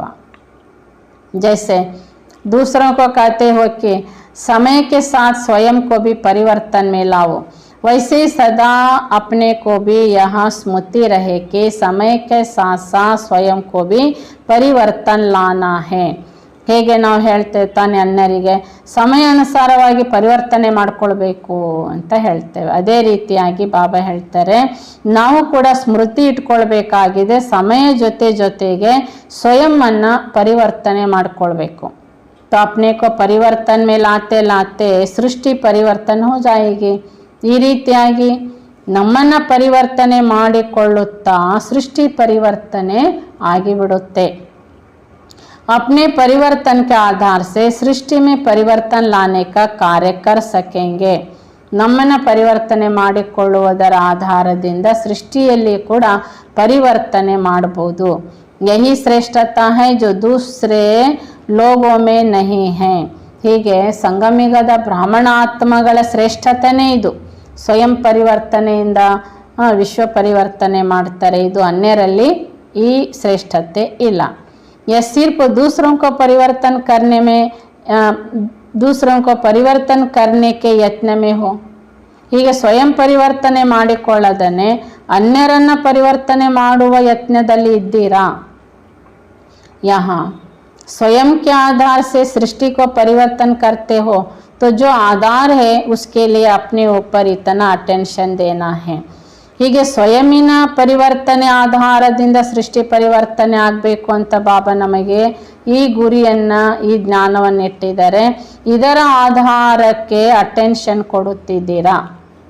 सदा यह स्मृति रहे कि हमारे हर संकल्प के पीछे विश्व कल्याण का संबंध है. ಹೀಗೆ ಸದಾ ಈ ಮಾತು ಸ್ಮೃತಿ ಇಟ್ಕೊಳ್ಬೇಕಾಗಿದೆ, ನಮ್ಮ ಪ್ರತಿಯೊಂದು ಸಂಕಲ್ಪದ ಹಿಂದೆ ವಿಶ್ವ ಕಲ್ಯಾಣದ ಸಂಬಂಧ ಇದೆ. जो आधार मूर्त है उनके संकल्प में समर्थ नहीं तो समय के परिवर्तन में भी कमजोरी पड़ जाती है. ಹೀಗೆ ಆಧಾರ ಮೂರ್ತಿಗಳು ನಾವು ಬಾಬನ ಮಕ್ಕಳು, ಆದರೆ ನಮ್ಮ ಸಂಕಲ್ಪದಲ್ಲಿ ಸಮರ್ಥತೆ ಇಲ್ಲ ಅಂದರೆ ಸಮಯಾನುಸಾರವಾಗಿ ಏನು ಪರಿವರ್ತನೆ ಆಗಬೇಕೋ ಅದರಲ್ಲಿ ಕೂಡ ದುರ್ಬಲತೆ ಇರುತ್ತೆ. इस कारण जितना समय समर्थ बनेंगे उतना ही सृष्टि के परिवर्तन का समय का समीप ला सकेंगे. ಹೀಗೆ ಎಷ್ಟೆಷ್ಟು ಬಾಬಾ ಹೇಳ್ತಿದ್ದಾರೆ, ಸಮಯಾನುಸಾರವಾಗಿ ಸ್ವಯಂನಲ್ಲಿ ಸಮರ್ಥತೆಯನ್ನು ತರ್ತೇವೆ, ಅದೇ ರೀತಿಯಾಗಿ ಸೃಷ್ಟಿ ಪರಿವರ್ತನೆಯ ಸಮಯ ಕೂಡ ಸಮೀಪಿಸುತ್ತದೆ. ड्रामा अनुसार भले निश्चित है लेकिन यह भी किस आधार से बना है. ಹೀಗೆ ವಿಶ್ವ ಪರಿವರ್ತನೆ ಡ್ರಾಮಾ ಅನುಸಾರವಾಗಿ ನಿಗದಿತ ಇದೆ, ಆ ನಿಗದಿತನೂ ಕೂಡ ಬಾಬಾ ಹೇಳ್ತಿದ್ದಾರೆ ಯಾವುದರ ಆಧಾರದ ಮೇಲೆ ನಿಗದಿತ ಇದೆ. ಆಧಾರ तो होगा ना, ಪರಿವರ್ತನೆಗೆ ಆಧಾರನೂ ಇರಬೇಕಲ್ಲ. तो आधार मूर्त आप हो. ಈ ವಿಶ್ವ ಪರಿವರ್ತನೆ ನಾಟಕದಲ್ಲಿ ನಿಗದಿತನೂ ಆಗಿರುವುದು ಮಕ್ಕಳ ಆಧಾರದಿಂದಲೇ. अभी आप सभी के नजरों में हो, नॉलेज की है ना 4 ವರ್ಷಕ್ಕೆ. ಬಾಬಾ ಹೇಳ್ತಾರೆ ನಾವೆಲ್ಲ ಬಾಬನ ಮಕ್ಕಳು ಸೃಷ್ಟಿಯ ಮನುಷ್ಯರ ಕಣ್ಣೊಳಗಿದ್ದೇವೆ, ಅಂದರೆ ಅವ್ರು ನಮ್ಮನ್ನು ನೋಡ್ತಾ ಇರ್ತಾರೆ, ಏನು ಮಾಡ್ತಿದ್ದೀರಿ, ಏನು ಪರಿವರ್ತನೆ ಆಗಿದೆ. जब यहाँ बातें सुनते हो तो थोड़ा बहुत संकल्प चलता है कि अगर सचमुच नहीं हुआ तो यह भी हो सकता है कि 4 वर्ष में ना हो, या संकल्प रूप में भी नहीं चलता है. ಅದಕ್ಕೆ ಈಗ 4 ವರ್ಷದಲ್ಲಿ ಸೃಷ್ಟಿ ಪರಿವರ್ತನೆ ಆಗುತ್ತೆ ಅಂತ ನೀವು ಹೇಳ್ತೀರಿ, ಒಂದು ವೇಳೆ ನಿಜವಾಗಿ 4 ವರ್ಷದಲ್ಲಿ ಪರಿವರ್ತನೆ ಆಗದಿದ್ರೆ ಅಂತ ಆ ಸಂಕಲ್ಪ ನಮಗೆ ಇರಬಾರ್ದು ಅಂತ ಹೇಳ್ತಾರೆ ಬಾಬಾ. ಉದಾಹರಣೆಗೆ सामना कर लेंगे, यह दूसरी बात है. इसका मतलब यह संकल्प में कुछ है तब तो आता है ना. 4 ವರ್ಷದಲ್ಲಿ ಏನಾದರೂ ಪರಿವರ್ತನೆ ಸೃಷ್ಟಿದಾಗಲಿಲ್ಲ ಅಂದರೆ ಮತ್ತೇನಾದರೂ ಮಾಡಿದ್ರಾಯ್ತು, ಎದುರಿಸಿದ್ರಾಯ್ತು ಅಂತ ಈ ರೀತಿಯಾಗಿ ನೀವೇನಾದರೂ ಹೇಳ್ತೀರಿ ಅಂದರೆ ನಿಮ್ಮ ಸಂಕಲ್ಪದಲ್ಲಿ ದೃಢತೆ ಇಲ್ಲ, ಏನೋ ಸಂಕಲ್ಪದಲ್ಲಿ ಹೊಯ್ದಾಟ ಇದೆ ಅಂತ ಅರ್ಥ. बिल्कुल पक्का है कि 4 वर्ष में होगा. अच्छा समझो, आप लोगों से कोई पूछते हैं कि विनाश ना हो तो क्या होगा. ಹೀಗೆ ಬಿಲ್ಕುಲ್ ಮಕ್ಕಳಿಗೆ ಪಕ್ಕ ಇರಬೇಕು, 4 ವರ್ಷದಲ್ಲಿ ಪರಿವರ್ತನೆ ಆಗುತ್ತೆ. ಸರಿ, ಒಳ್ಳೆಯದು. ಯಾರಾದರೂ ನಿಮಗೆ ಹೊರಗಿನವ್ರು ಪ್ರಶ್ನೆ ಮಾಡ್ತಾರೆ, ಈ 4 ವರ್ಷದಲ್ಲಿ ವಿನಾಶ ಆಗದಿದ್ದರೆ ಏನಾಗುತ್ತೆ, फिर आप क्या कहेंगे. जिस समय समझते हो तो यह स्पष्ट समझना चाहिए, ऐसे नहीं कि 4 ವರ್ಷ में ಕಂಪ್ಲೀಟ್ ವಿನಾಶ हो जाएगा. ಹೀಗೆ 4 ವರ್ಷದಲ್ಲಿ ವಿನಾಶ ಆಗದಿದ್ರೆ ಏನಾಗುತ್ತೆ ಅಂತ ಯಾರಾದರೂ ಪ್ರಶ್ನೆ ಮಾಡಿದರೆ ಆ ಸಮಯದಲ್ಲಿ ನೀವೇನು ಉತ್ತರ ಕೊಡಬೇಕು? ನಿಮಗೆ ಜ್ಞಾನ ಸ್ಪಷ್ಟತೆ ಇದೆ ತಾನೆ. 4 ವರ್ಷದಲ್ಲಿ ಕಂಪ್ಲೀಟ್ ವಿನಾಶ ಆಗಲ್ಲ. ಎಷ್ಟಾಗಬೇಕೋ ಆ 4 ವರ್ಷಕ್ಕೆ ಅಷ್ಟಾಗ್ತದೆ. नहीं, 4 ವರ್ಷ में ऐसे नज़ारे हो जाएंगे जिससे लोग समझे कि बरोबर विनाश हो रहा है, विनाश शुरू हो गया. ಅದಕ್ಕೆ ಬಾಬಾ ಹೇಳ್ತಾರೆ, ನೀವು ಹೇಗೋ ಸಂಶಯ ಪಡೋದಲ್ಲ. 4 ವರ್ಷದಲ್ಲಿ ವಿನಾಶದ ಲಕ್ಷಣಗಳು ಅಥವಾ ಕುರುಹುಗಳು ಏನು ಕಾಣಬೇಕಾಗಿದೆ, ಆ ವಿನಾಶ ಶುರು ಆಗಿದೆ ಅಂತ ಅವರಿಗೆ ಅನುಭವಕ್ಕೆ ಬರಬೇಕು. एक बात सहज लग गई तो दूसरी बातें भी सहज लगेगी ही. ವಿನಾಶ ಮೇ ಬಿ ಸಮಯ ತೋ ಲಗೇಗಾ. ಹೀಗೆ ಒಂದು ಸಬ್ಜೆಕ್ಟ್, ಒಂದು ಮಾತವರಿಗೆ ಸುಲಭ ಅಂತ ಅನುಭವಕ್ಕೆ ಬಂದರೆ ಉಳಿದೆಲ್ಲ ಮಾತುಗಳು ಸುಲಭ ಅನಿಸುತ್ತೆ. ಹೀಗೆ ವಿನಾಶದ ಸಮಯ, ವಿನಾಶ ಆಗಲಿಕ್ಕೂ ಸಮಯ ಬೇಕಾಗುತ್ತೆ. ಸ್ವಯಂ ಸಂಪೂರ್ಣ ಹೋ ಜಾಯೆಂಗೆ ತೋ ಕಾರ್ಯ ಭಿ ಸಂಪೂರ್ಣ ಹೋಗಾ ಕಿ ಸಿರ್ಫ ಸ್ವಯಂ ಸಂತುಷ್ಟ ಹೋಂಗೆ. ಹೀಗೆ ನಾವು ಸ್ವಯಂ ಸಂಪೂರ್ಣರಾದಾಗ ಕಾರ್ಯನೂ ಕೂಡ ಸಂಪೂರ್ಣ ಆಗುತ್ತೆ ತಾನೆ. ಹಾಗೆ ಸ್ವಯಂ ಸಂಪೂರ್ಣರಾಗಿದ್ದೇವಾ? एडवांस पार्टी का कार्य चल रहा है, आप लोगों के लिए सारी फील्ड तैयार करेंगे. ಬಾಬಾ ಹೇಳ್ತಾರೆ, ಅಡ್ವಾನ್ಸ್ ಪಾರ್ಟಿಯ ಕಾರ್ಯನೂ ಕೂಡ ನಡೀತಾ ಇದೆ ನಿಮಗೋಸ್ಕರ. ಬಾಬಾ ಹೇಳ್ತಾರೆ, ಅಡ್ವಾನ್ಸ್ ಪಾರ್ಟಿಗೆ ಹೋದವರು ನಮ್ಮ ಫೀಲ್ಡನ್ನು ತಯಾರು ಮಾಡ್ತಾ ಇದ್ದಾರೆ. ಉನ್ಕೆ ಪರಿವಾರ ಮೇ जाओ ना जाओ, लेकिन जो स्थापना का कार्य होना है उसके लिए निमित्त बनेंगे. ಹೀಗೆ ಬಾಬಾ ಹೇಳ್ತಿದ್ದಾರೆ, ಈಗ ಅಡ್ವಾನ್ಸ್ ಪಾರ್ಟಿಗೆ ಹೋದವರು ಅವರು ಪರಿವಾರದಲ್ಲಿ ಜ್ಞಾನಕ್ಕೆ ಬರಲಿ ಬಿಡಲಿ, ಬಾಬಾ ಹೇಳ್ತಿದ್ದಾರೆ ಅವರು ಸ್ಥಾಪನೆ ಕಾರ್ಯಕ್ಕೆ ನಿಮಿತ್ತರಾಗಿದ್ದಾರೆ. तो कोई पावरफुल स्टेज लेकर निमित्त बनेंगे. ಹೀಗೆ ಅಡ್ವಾನ್ಸ್ ಪಾರ್ಟಿಗೆ ಹೋದವರು ಸ್ಥಾಪನೆ ಕಾರ್ಯಕ್ಕೆ ಅವರು ಪವರ್ಫುಲ್ ಆಗಿರೋದರಿಂದ ನಿಮಿತ್ತ ಆಗಿರ್ತಾರೆ. ऐसी पावर्स लेंगे जिससे स्थापना के कार्य में मददगार बनेंगे. ಈ ರೀತಿಯಾಗಿ ಅಡ್ವಾನ್ಸ್ ಪಾರ್ಟಿಗೆ ಹೋಗೋರು ಬಾಬನಿಂದ ಇಷ್ಟು ಪವರನ್ನು ಪಡೆದಿರ್ತಾರೆ ಅಂದರೆ ಅವರು ಸ್ಥಾಪನೆ ಕಾರ್ಯಕ್ಕೆ ಬಾಬನಿಗೆ ಸಹಕಾರಿಗಳಾಗ್ತಾರೆ. आजकल आप देखेंगे दिन प्रतिदिन न्यू ब्लड का रिगार्ड ज़्यादा है. जितना आगे बढ़ेंगे उतना छोटों की बुद्धि को काम करेगी. यहाँ बूढ़ों की नहीं, यहाँ चेंज होगी. ಬಾಬಾ ಹೇಳ್ತಾರೆ ನೋಡ್ರಿ, ವರ್ತಮಾನ ಜಗತ್ತಿನಲ್ಲಿ ದಿನ ಪ್ರತಿದಿನ ನ್ಯೂ ಬ್ಲಡ್ನವ್ರಿಗೆ ತುಂಬ ಗೌರವ ಇರ್ತದೆ. ಅವರೇನಾದ್ರು ಸಾಧನೆ ಮಾಡಿದರೆ ಅವರಿಗೆ ತುಂಬ ಗೌರವ ಸಿಗ್ತದೆ. ಹಾಗೆಯೇ ಮುಂದುವರಿತಾ ಹೋದ ಹಾಗೆ ಚಿಕ್ಕ ವಯಸ್ಸಿನಲ್ಲಿ ಮಾಡಿರೋದು ವಯಸ್ಸಾದ ನಂತರ ಮಾಡಿದವ್ರಿಗೆ ಚೇಂಜಸ್ ಇರ್ತದೆ. तो बड़े भी बच्चों की राय को रिगार्ड देंगे. ಹಾಗೆ ಇಂದಿನ ಜಗತ್ತಿನಲ್ಲಿ ಚಿಕ್ಕವರು ಏನಾದರೂ ಸಲಹೆ ಕೊಟ್ಟರೆ ದೊಡ್ಡವರು ಕೂಡ ಅದಕ್ಕೆ ಗೌರವಿಸ್ತಾರೆ. अब भी जो बड़े हैं वह समझते हैं हम तो पुराने ज़माने के हैं, ये है आजकल के. ಅದಕ್ಕೆ ಈಗ ಯಾರು ವಯಸ್ಸಿನಲ್ಲಿ ದೊಡ್ಡವರು ಇರ್ತಾರೆ ಅವರು ಹೇಳ್ತಾರೆ, ನಾವು ಹಳೆ ಕಾಲದವರಲ್ಲ, ಇಂದಿನ ಕಾಲದವರ ಪ್ಲ್ಯಾನು ಅವ್ರ ವಿಚಾರನೆ ಬೇರೆ ಇರ್ತದೆ. तो उन्हों को रिगार्ड ना देंगे, बड़ा समझ ना चलेंगे तो काम ना चलेगा. ಹಾಗಾಗಿ ಹಿರಿಯರಿಗೆ ಅನುಭವ ಆಗಿಬಿಟ್ಟಿರ್ತದೆ, ನಾವು ಈಗಿನವರ ಸಲಹೆ ಕೇಳಲಿಲ್ಲ, ಈಗಿನವ್ರಿಗೆ ಅವ್ರು ಹೇಳಿದಂತೆ ನಾವು ನಡೀಲಿಲ್ಲ ಅಂದರೆ ಕೆಲಸ ನಡೆಯಲ್ಲ. ಈಗಿನವ್ರು ಏನು ಹೇಳ್ತಾರೆ ಹಾಗೆ ನಾವು ಮಾಡಲೇಬೇಕಾಗುತ್ತೆ ಅಂತ ಹಿರಿಯರು ಅಂದ್ಕೊಂಡಿದ್ದಾರೆ. ಅದೇ ರೀತಿ ಮನೆಗಳಲ್ಲಿ ನಡೀತಾ ಇರ್ತಾರೆ.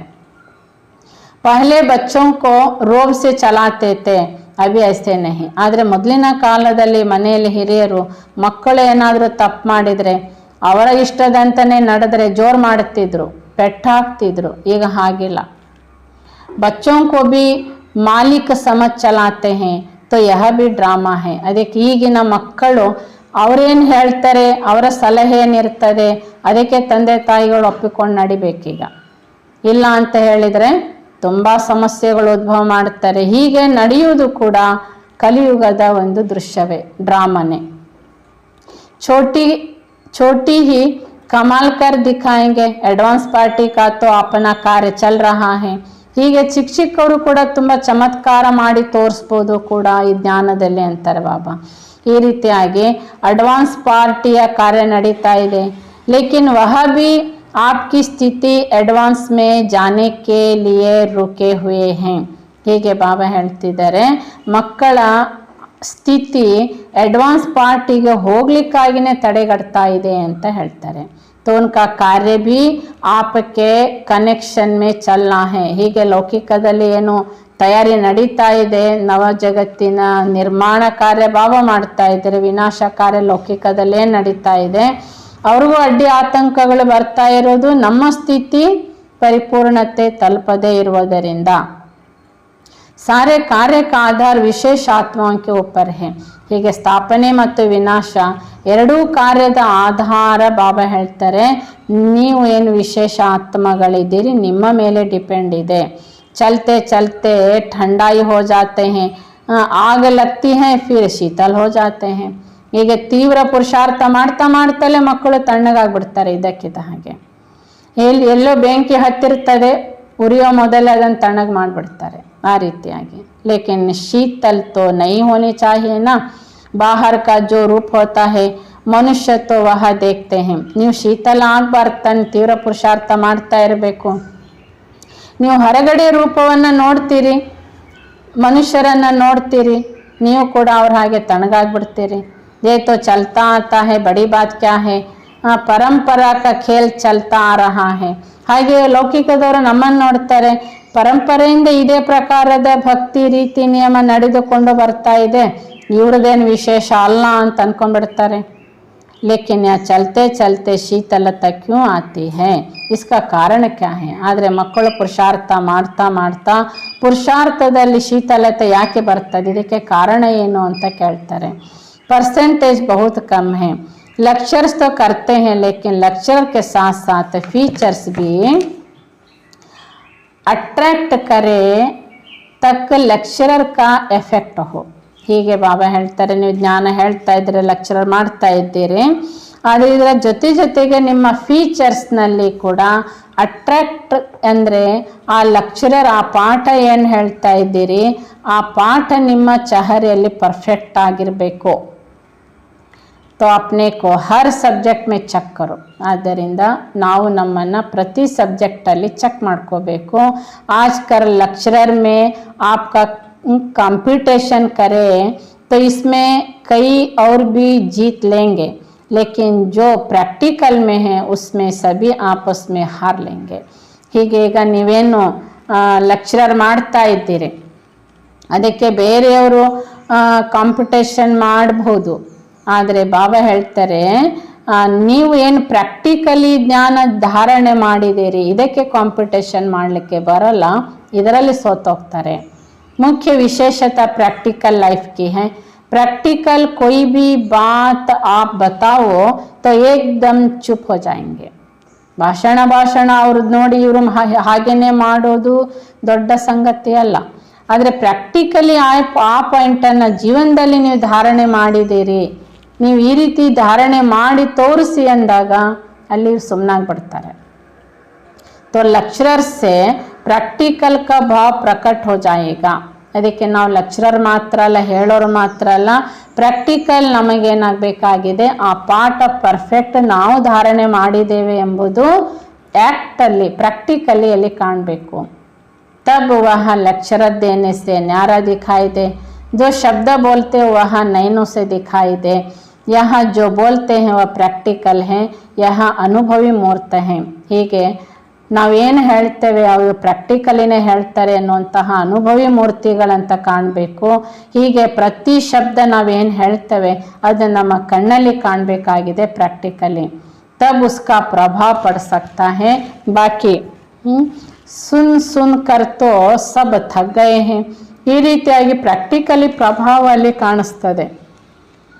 ಆದರೆ ಇದುವರೆಗೆ ಏನಾಗಿದೆ ಜಗತ್ತಿನಲ್ಲಿ ಇಂಥ ಕತೆ ಪುರಾಣಗಳನ್ನು ಕೇಳಿ ಕೇಳಿ ಜ್ಞಾನ ಕೇಳಿ ಕೇಳಿ ಸುಸ್ತಾಗಿಬಿಟ್ಟಿದ್ದಾರೆ. ಕೇಳಿ ತುಂಬ ಆಯಿತು, ಯಾಕೆಂದರೆ ಜನತೆಗೆ ಪ್ರಾಕ್ಟಿಕಲಿ ಪ್ರಭಾವ ಬೇಕಾಗಿದೆ ಈಗ.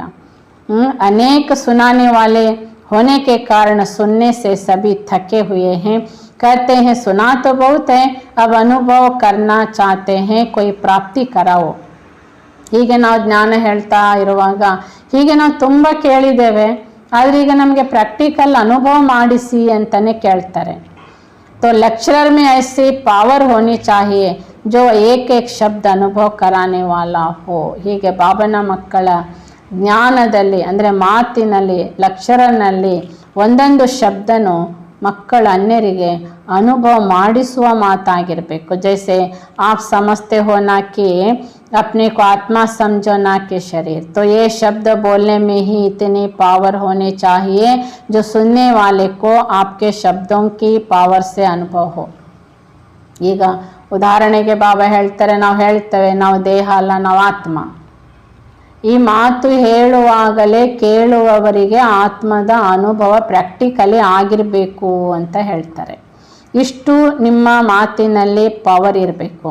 एक सेकंड के लिए भी अगर उनको अनुभव हो जाता है तो अनुभव को वह कब छोड़ नहीं सकता. आकर्षित हुआ आपके पास पहुंचा. ಹೀಗೆ ಒಂದು ಸೆಕೆಂಡಿನಲ್ಲಿ ಅವರಿಗೆ ಅನುಭವ ಆಗಬೇಕು, ಆತ್ಮದ ಅನುಭವ. ಈ ಅನುಭವ ಆದಾಗ ಬಾಬಾ ಹೇಳ್ತಾರೆ ಆ ಅನುಭವದ ಆಕರ್ಷಣೆಯಿಂದ ಜ್ಞಾನ ಕೇಳಲಿಕ್ಕೆ ಬಂದು ತಲುಪ್ತಾರೆ. जैसे बीच बीच में आप भाषण करते करते उनको साइलेंस में ले जाने का अनुभव कराते हो, तो इस प्रैक्टिस को बढ़ाते जाओ. ಹೇಗೆ ಭಾಷಣದಲ್ಲಿ ಕೂಡ ಮಧ್ಯ ಮಧ್ಯದಲ್ಲಿ ಆತ್ಮದ ಅನುಭವ ಸೈಲೆನ್ಸಿನ ಅನುಭವನ ಮಾಡಿಸ್ತಾ ಇರ್ತೀರಿ. ಈ ಪ್ರಾಕ್ಟೀಸನ್ನು ವೃದ್ಧಿ ಮಾಡಿ ಅಂತ ಹೇಳ್ತಾರೆ ಬಾಬಾ. पुनः का अनुभव में ले जाते हो. इसी पुरानी दुनिया से बेहद का वैराग्य दिलाना चाहते हो तो भाषण में जो पॉइंट्स देते हो वह देते हुए वैराग्य वृत्ति को अनुभव में लाओ. ಹೀಗೆ ನಾವು ಭಾಷಣ ಮಾಡ್ತಾ ಇರ್ತೇವೆ, ಪಾಯಿಂಟ್ಸ್ಗಳನ್ನು ಹೇಳ್ತಾ ಇರ್ತೇವೆ, ಅದರ ಜೊತೆಗೆ ಸೃಷ್ಟಿಯಿಂದ ಈ ಜಗತ್ತಿನಿಂದ ವೈರಾಗ್ಯದ ಅನುಭವ ಅವರಿಗೆ ಆಗಿರಬೇಕು ಅಂತ ಹೇಳ್ತಾರೆ. इसमें तो दिल लगाना व्यर्थ है. ಒಂದು ವೇಳೆ ನಾವು ಸತ್ಯ ಜ್ಞಾನನೇ ಹೇಳ್ತಾ ಇದ್ದೇವೆ ಆದರೆ ಅವರಿಗೆ ಅನುಭವನೇ ಆಗ್ತಾ ಇಲ್ಲ ಅಂದರೆ ಇದರಲ್ಲಿ ನಾವು ಸಮಯ ಕೊಡೋದು ಬಾಬಾ ಹೇಳ್ತಾರೆ ವ್ಯರ್ಥ. तो जरूर प्रैक्टिकल करेंगे. उन पंडितों आदि के बोलने में भी पावर होती है.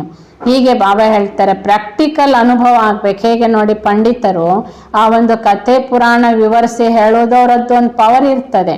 ಅವರು ವಿವರಣೆ ಕೊಡ್ತಾ ಹೋದ ಹಾಗೆ ಭಕ್ತರು ಅದರಂತೆ ಆನಂದ ಪಡಿತಾ ಇರ್ತಾರೆ.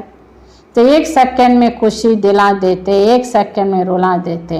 ಆ ವಿವರಣೆ ಕೇಳ್ತಾ ಕೇಳ್ತಾ ಭಕ್ತರು ಒಮ್ಮೆ ಖುಷಿನೂ ಪಡ್ತಾರೆ, ಒಮ್ಮೆ ದುಃಖನೂ ಪಡ್ತಿರ್ತಾರೆ. ಆ ವಿವರಣೆ ಕೊಡೋ ವಿಧಾನ ಆಗಿರುತ್ತದೆ. तब कहते हैं इनका भाषण इफेक्ट करने वाला है. सारी सभा को हंसाते भी हैं, सभी को श्मशानी वैराग्य में लाते भी हैं. ಹೀಗೆ ಕೂತವರ ಅನುಭವ ಇರ್ತದೆ. ಇವರ ಭಾಷಣ ತುಂಬ ಎಫೆಕ್ಟಿವ್ ಆಗಿದೆ. ಇವರೆಲ್ಲರನ್ನು ಒಮ್ಮೆ ಖುಷಿನೂ ಪಡಿಸ್ತಾರೆ, ಒಮ್ಮೆ ಜಗತ್ತಿನಿಂದ ವೈರಾಗ್ಯನೂ ಮೂಡಿಸ್ತಾರೆ. जब इनके भाषण में इतनी पावर होती है तो क्या आप लोगों के भाषण में वह पावर नहीं हो सकती. ಹೀಗೆ ನಿಮ್ಮ ಭಾಷಣದಲ್ಲಿ, ಜಗತ್ತಿನವರ ಭಾಷಣದಲ್ಲಿ ಆ ರೀತಿ ಪವರ್ ಇದೆ ಅಂದರೆ ನಿಮ್ಮ ಭಾಷಣದಲ್ಲಿ ಪವರ್ ಯಾಕಿಲ್ಲ. अशरीर बनना चाहे तो अनुभव करा सकते हैं, वह लहर छा जावे. ಹೀಗೆ ಅಶರೀರ ಆಗಬೇಕು ಅಂತ ಬಾಬಾ ಹೇಳ್ತಾರೆ. ಅವರಿಗೆ ಅನುಭವ ಆಗಬೇಕು ಅಂದರೆ ಆ ಸಭೆಯೊಳಗೆ ಅಶರೀರಿಯ ಅಲೆಗಳು ತುಂಬಿಸಬೇಕು. ಸಾರಿ ಸಭಾಕ್ಕೆ ಬೀಜ आपके ಸ್ನೇಹಕ್ಕೆ ಲಹರ್ ಛಾ ಜಾವೆ. ಇಡೀ ಸಭೆಯಲ್ಲಿ ಬೀಜ ಸ್ವರೂಪದ ಸ್ನೇಹ ಅಲ್ಲಿ ಆವರಿಸ್ಕೊಂಡಿರಬೇಕು. ಉಸ್ಕೋ ಕಹಾ ಜಾತೆ ಪ್ರಾಕ್ಟಿಕಲ್ ಅನುಭವ ಕರಾನ. अब ऐसे ಭಾಷಣ ಹೋನೆ ಚಾಹಿಯೆ. ಈ ರೀತಿಯಾಗಿ ಪ್ರಾಕ್ಟಿಕಲಿ ಅನುಭವ ಮಾಡಿಸೋರು ನಾವಾಗಬೇಕಾಗಿದೆ. ಈ ಪ್ರಕಾರದ ಭಾಷಣಕಾರರು ನಾವಾಗಬೇಕು. तब कुछ चेंज होगे, वह समझेंगे कि इन्हों के भाषण तो दुनिया से न्यारे हैं. ಈ ರೀತಿ ಮಾಡಿದಾಗ ಜನರಲ್ಲಿ ಸ್ವಲ್ಪ ಬದಲಾವಣೆ ಅಂತ ಕಾಣ್ತದೆ. ಹೀಗೆ ಭಾಷಣ ಮಾಡುವಂಥವರು ನೀವು ಅಂದರೆ ಜಗತ್ತಿನವರಂತೆ ಅಲ್ಲ, ಎಲ್ಲರಿಂದ ಭಿನ್ನವಾದ ಭಾಷಣ ಮಾಡೋರು. वह भले भाषण में सभा को हंसा लेते, रुला लेते, लेकिन अशरीरीपन का अनुभव नहीं करा सकते. ಜಗತ್ತಿನವರ ಭಾಷಣದಲ್ಲಿ ಖುಷಿ ಇದೆ, ದುಃಖ ಇದೆ, ಒಮ್ಮೆ ಅಳಿಸ್ತಾರೆ, ಒಮ್ಮೆ ನಗಿಸ್ತಾರೆ. ಆದರೆ ದೇಹ ಮರೆಸುವ ಮಾತಾಗಿರಲ್ಲ, ಆ ಶರೀರಿತನದ ಅನುಭವ ಮಾಡಿಸಲ್ಲ ಅವರು. बाप से स्नेह नहीं पैदा कर सकते, कृष्ण से स्नेह करा सकते हैं, लेकिन बाप से नहीं करा सकते.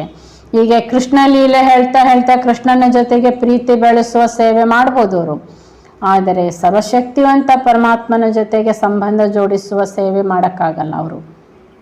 दोनों को पता नहीं है, तो निराली बात होनी चाहिए. ಹೀಗೆ ಲೌಕಿಕದ ಪ್ರವಚನಕಾರರಿಗೆ ಪರಮಾತ್ಮ ದೇವತೆಗಳ ವ್ಯತ್ಯಾಸನೇ ಗೊತ್ತಿಲ್ಲ, ಅವ್ರಿಗೆ ಗೊತ್ತೇ ಇಲ್ಲ ಪರಮಾತ್ಮ ಬೇರೆ ಇದ್ದಾರೆ ಅಂತ.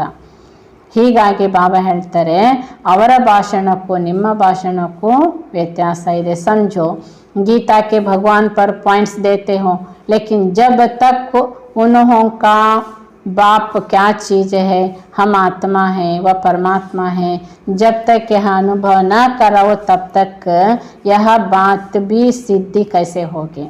ಈಗ ಉದಾಹರಣೆಗೆ ಬಾಬಾ ಹೇಳ್ತಾರೆ ಗೀತೆಯ ಭಗವಂತ ಯಾರು ಎಂಬ ಪಾಯಿಂಟ್ಸಿನ ಬಗ್ಗೆ ಚರ್ಚೆ ನಡೀತಿದೆ ಅಂತ ತಿಳ್ಕೊಳ್ಳಿ. ಆದರೆ ಅಲ್ಲಿ ಚರ್ಚೆ ಮಾಡೋರಿಗೆ ತಾನು ಆತ್ಮ ಅಂತನೂ ಗೊತ್ತಿಲ್ಲ, ನಮ್ಮ ತಂದೆ ಪರಮಾತ್ಮ ಎಂದು ಗೊತ್ತಿಲ್ಲ ಅಂದರೆ ಎಷ್ಟು ಚರ್ಚೆ ಮಾಡಿದರೂ ಕೂಡ ಅಲ್ಲಿ ಪಾಯಿಂಟ್ ಕ್ಲಿಯರ್ ಆಗಲ್ಲ. ऐसा कोई भाषण करने वाला हो जो उन्हों का अनुभव करावे. आत्मा और परमात्मा में रात दिन का फर्क है. ಬಾಬನ ಮಕ್ಕಳು ಹೀಗೆ ಭಾಷಣ ಮಾಡೋರಾಗಬೇಕು, ಅನುಭವ ಮಾಡಿಸ್ಬೇಕಾಗಿದೆ ಸಭೆಯಲ್ಲಿ. ಆತ್ಮನೇ ಬೇರೆ ಪರಮಾತ್ಮನೇ ಬೇರೆ, ಆತ್ಮ ಪರಮಾತ್ಮನಿಗೂ ಹಗಲು ರಾತ್ರಿ ವ್ಯತ್ಯಾಸ ಇದೆ. जब अंतर महसूस करेंगे तो गीता का भगवान सिद्ध हो जाएगा. ಈ ವ್ಯತ್ಯಾಸ ಅನುಭವಕ್ಕೆ ಬಂದಾಗ ಭಕ್ತರಿಗೆ ಆಗ ಬಾಬಾ ಹೇಳ್ತಿದ್ದಾರೆ ಅಲ್ಲಿ ಅವರಿಗೆ ಸತ್ಯಗೀತಾ ಜ್ಞಾನ ಅನುಭವಕ್ಕೆ ಬರ್ತದೆ. तो सिर्फ पॉइंट से उन्हों की बुद्धि में नहीं बैठेगा. ಕೇವಲ ಪಾಯಿಂಟ್ಸ್ಗಳನ್ನು ಹೇಳೋದರಿಂದ ಅವರ ಬುದ್ಧಿಯಲ್ಲಿ ಕೂತ್ಕೊಳ್ಳಲ್ಲ, ಅನುಭವ ಆಗಬೇಕು. ಆತ್ಮನೇ ಬೇರೆ ಪರಮಾತ್ಮನೇ ಬೇರೆ. और ही लहरें उत्पन्न होगी, लेकिन अनुभव कराते जाओ तो अनुभव के आगे कोई बात जीत नहीं सकता. ಆಗ ಬಾಬಾ ಹೇಳ್ತಾ ಇದ್ದಾರೆ ಅಲ್ಲಿ ಆತ್ಮ ಪರಮಾತ್ಮನ ಭಿನ್ನತೆಯ ಅಲೆಗಳು ಉತ್ಪನ್ನ ಆಗ್ತವೆ. ಹೀಗೆ ಅನುಭವ ಮಾಡಿಸುವಂತಹ ಅನುಭವಿಗಳು ನಾವಾಗಬೇಕಾಗಿದೆ. ಬಾಬಾ ಹೇಳ್ತಾರೆ ಆगे कोई बात जीत नहीं सकता, भाषण में अब तक तरीका चेंज करे. ಹೀಗೆ ಬಾಬಾ ಹೇಳ್ತಿದ್ದಾರೆ ಅವ್ರಿಗೊಮ್ಮೆ ಸಭೆಯಲ್ಲಿ ಆತ್ಮನೇ ಬೇರೆ ಪರಮಾತ್ಮನೇ ಬೇರೆ ಅಂತ ಅನುಭವ ಆದ ಮೇಲೆ ಆ ಅನುಭವನ ಯಾರೂ ಮರೆಸಲಿಕ್ಕೆ ಸಾಧ್ಯ ಇಲ್ಲ, ಅಥವಾ ಅನುಭವದಿಂದ ಭಿನ್ನ ಮಾಡೋಕ್ಕೆ ಸಾಧ್ಯ ಇಲ್ಲ. ಈ ರೀತಿಯಾಗಿ ನಾವು ಬಾಬನ ಮಕ್ಕಳು, ಭಾಷಣಕಾರರು ಅಂದರೆ ಸಂದೇಶ ಹೇಳುವಂಥವರು ಈ ಪರಿವರ್ತನೆ ಮಾಡಿಕೊಳ್ಳಿರಿ ಅಂತ ಹೇಳ್ತಾರೆ ಬಾಬಾ. ಅಚ್ಚಾ, ಓಂ ಶಾಂತಿ.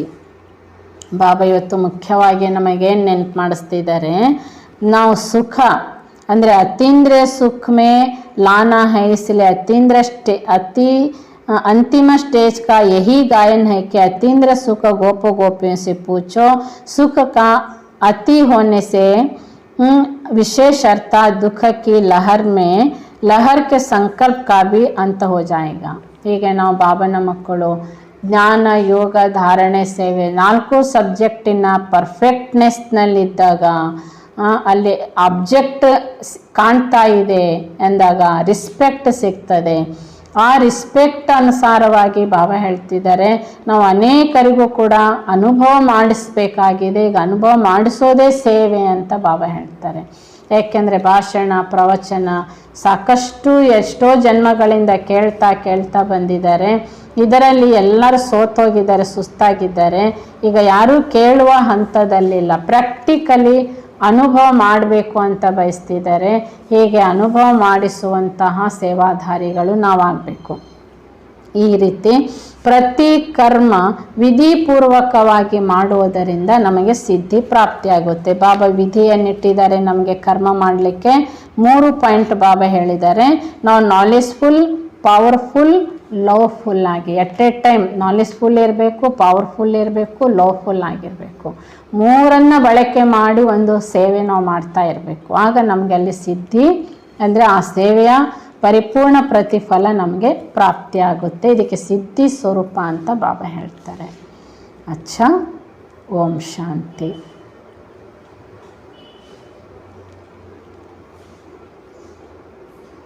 ನಾನಾತ್ಮ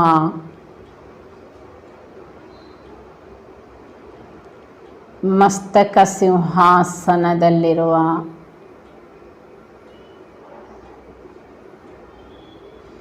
ನಾಲೆಜ್ಫುಲ್, ಪವರ್ಫುಲ್, ಲವ್ಫುಲ್ ಆತ್ಮ ನಾನು.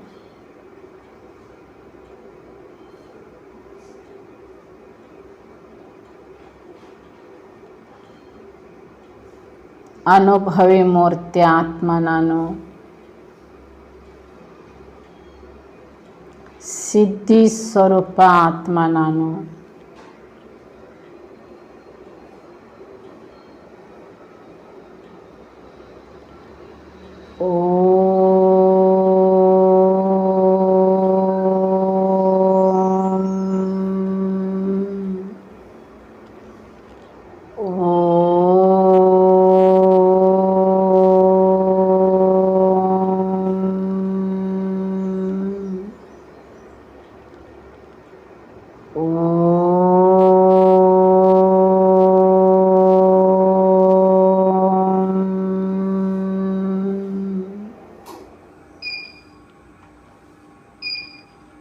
ಓಂ ಶಾಂತಿ. ಓಂ ಶಾಂತಿ.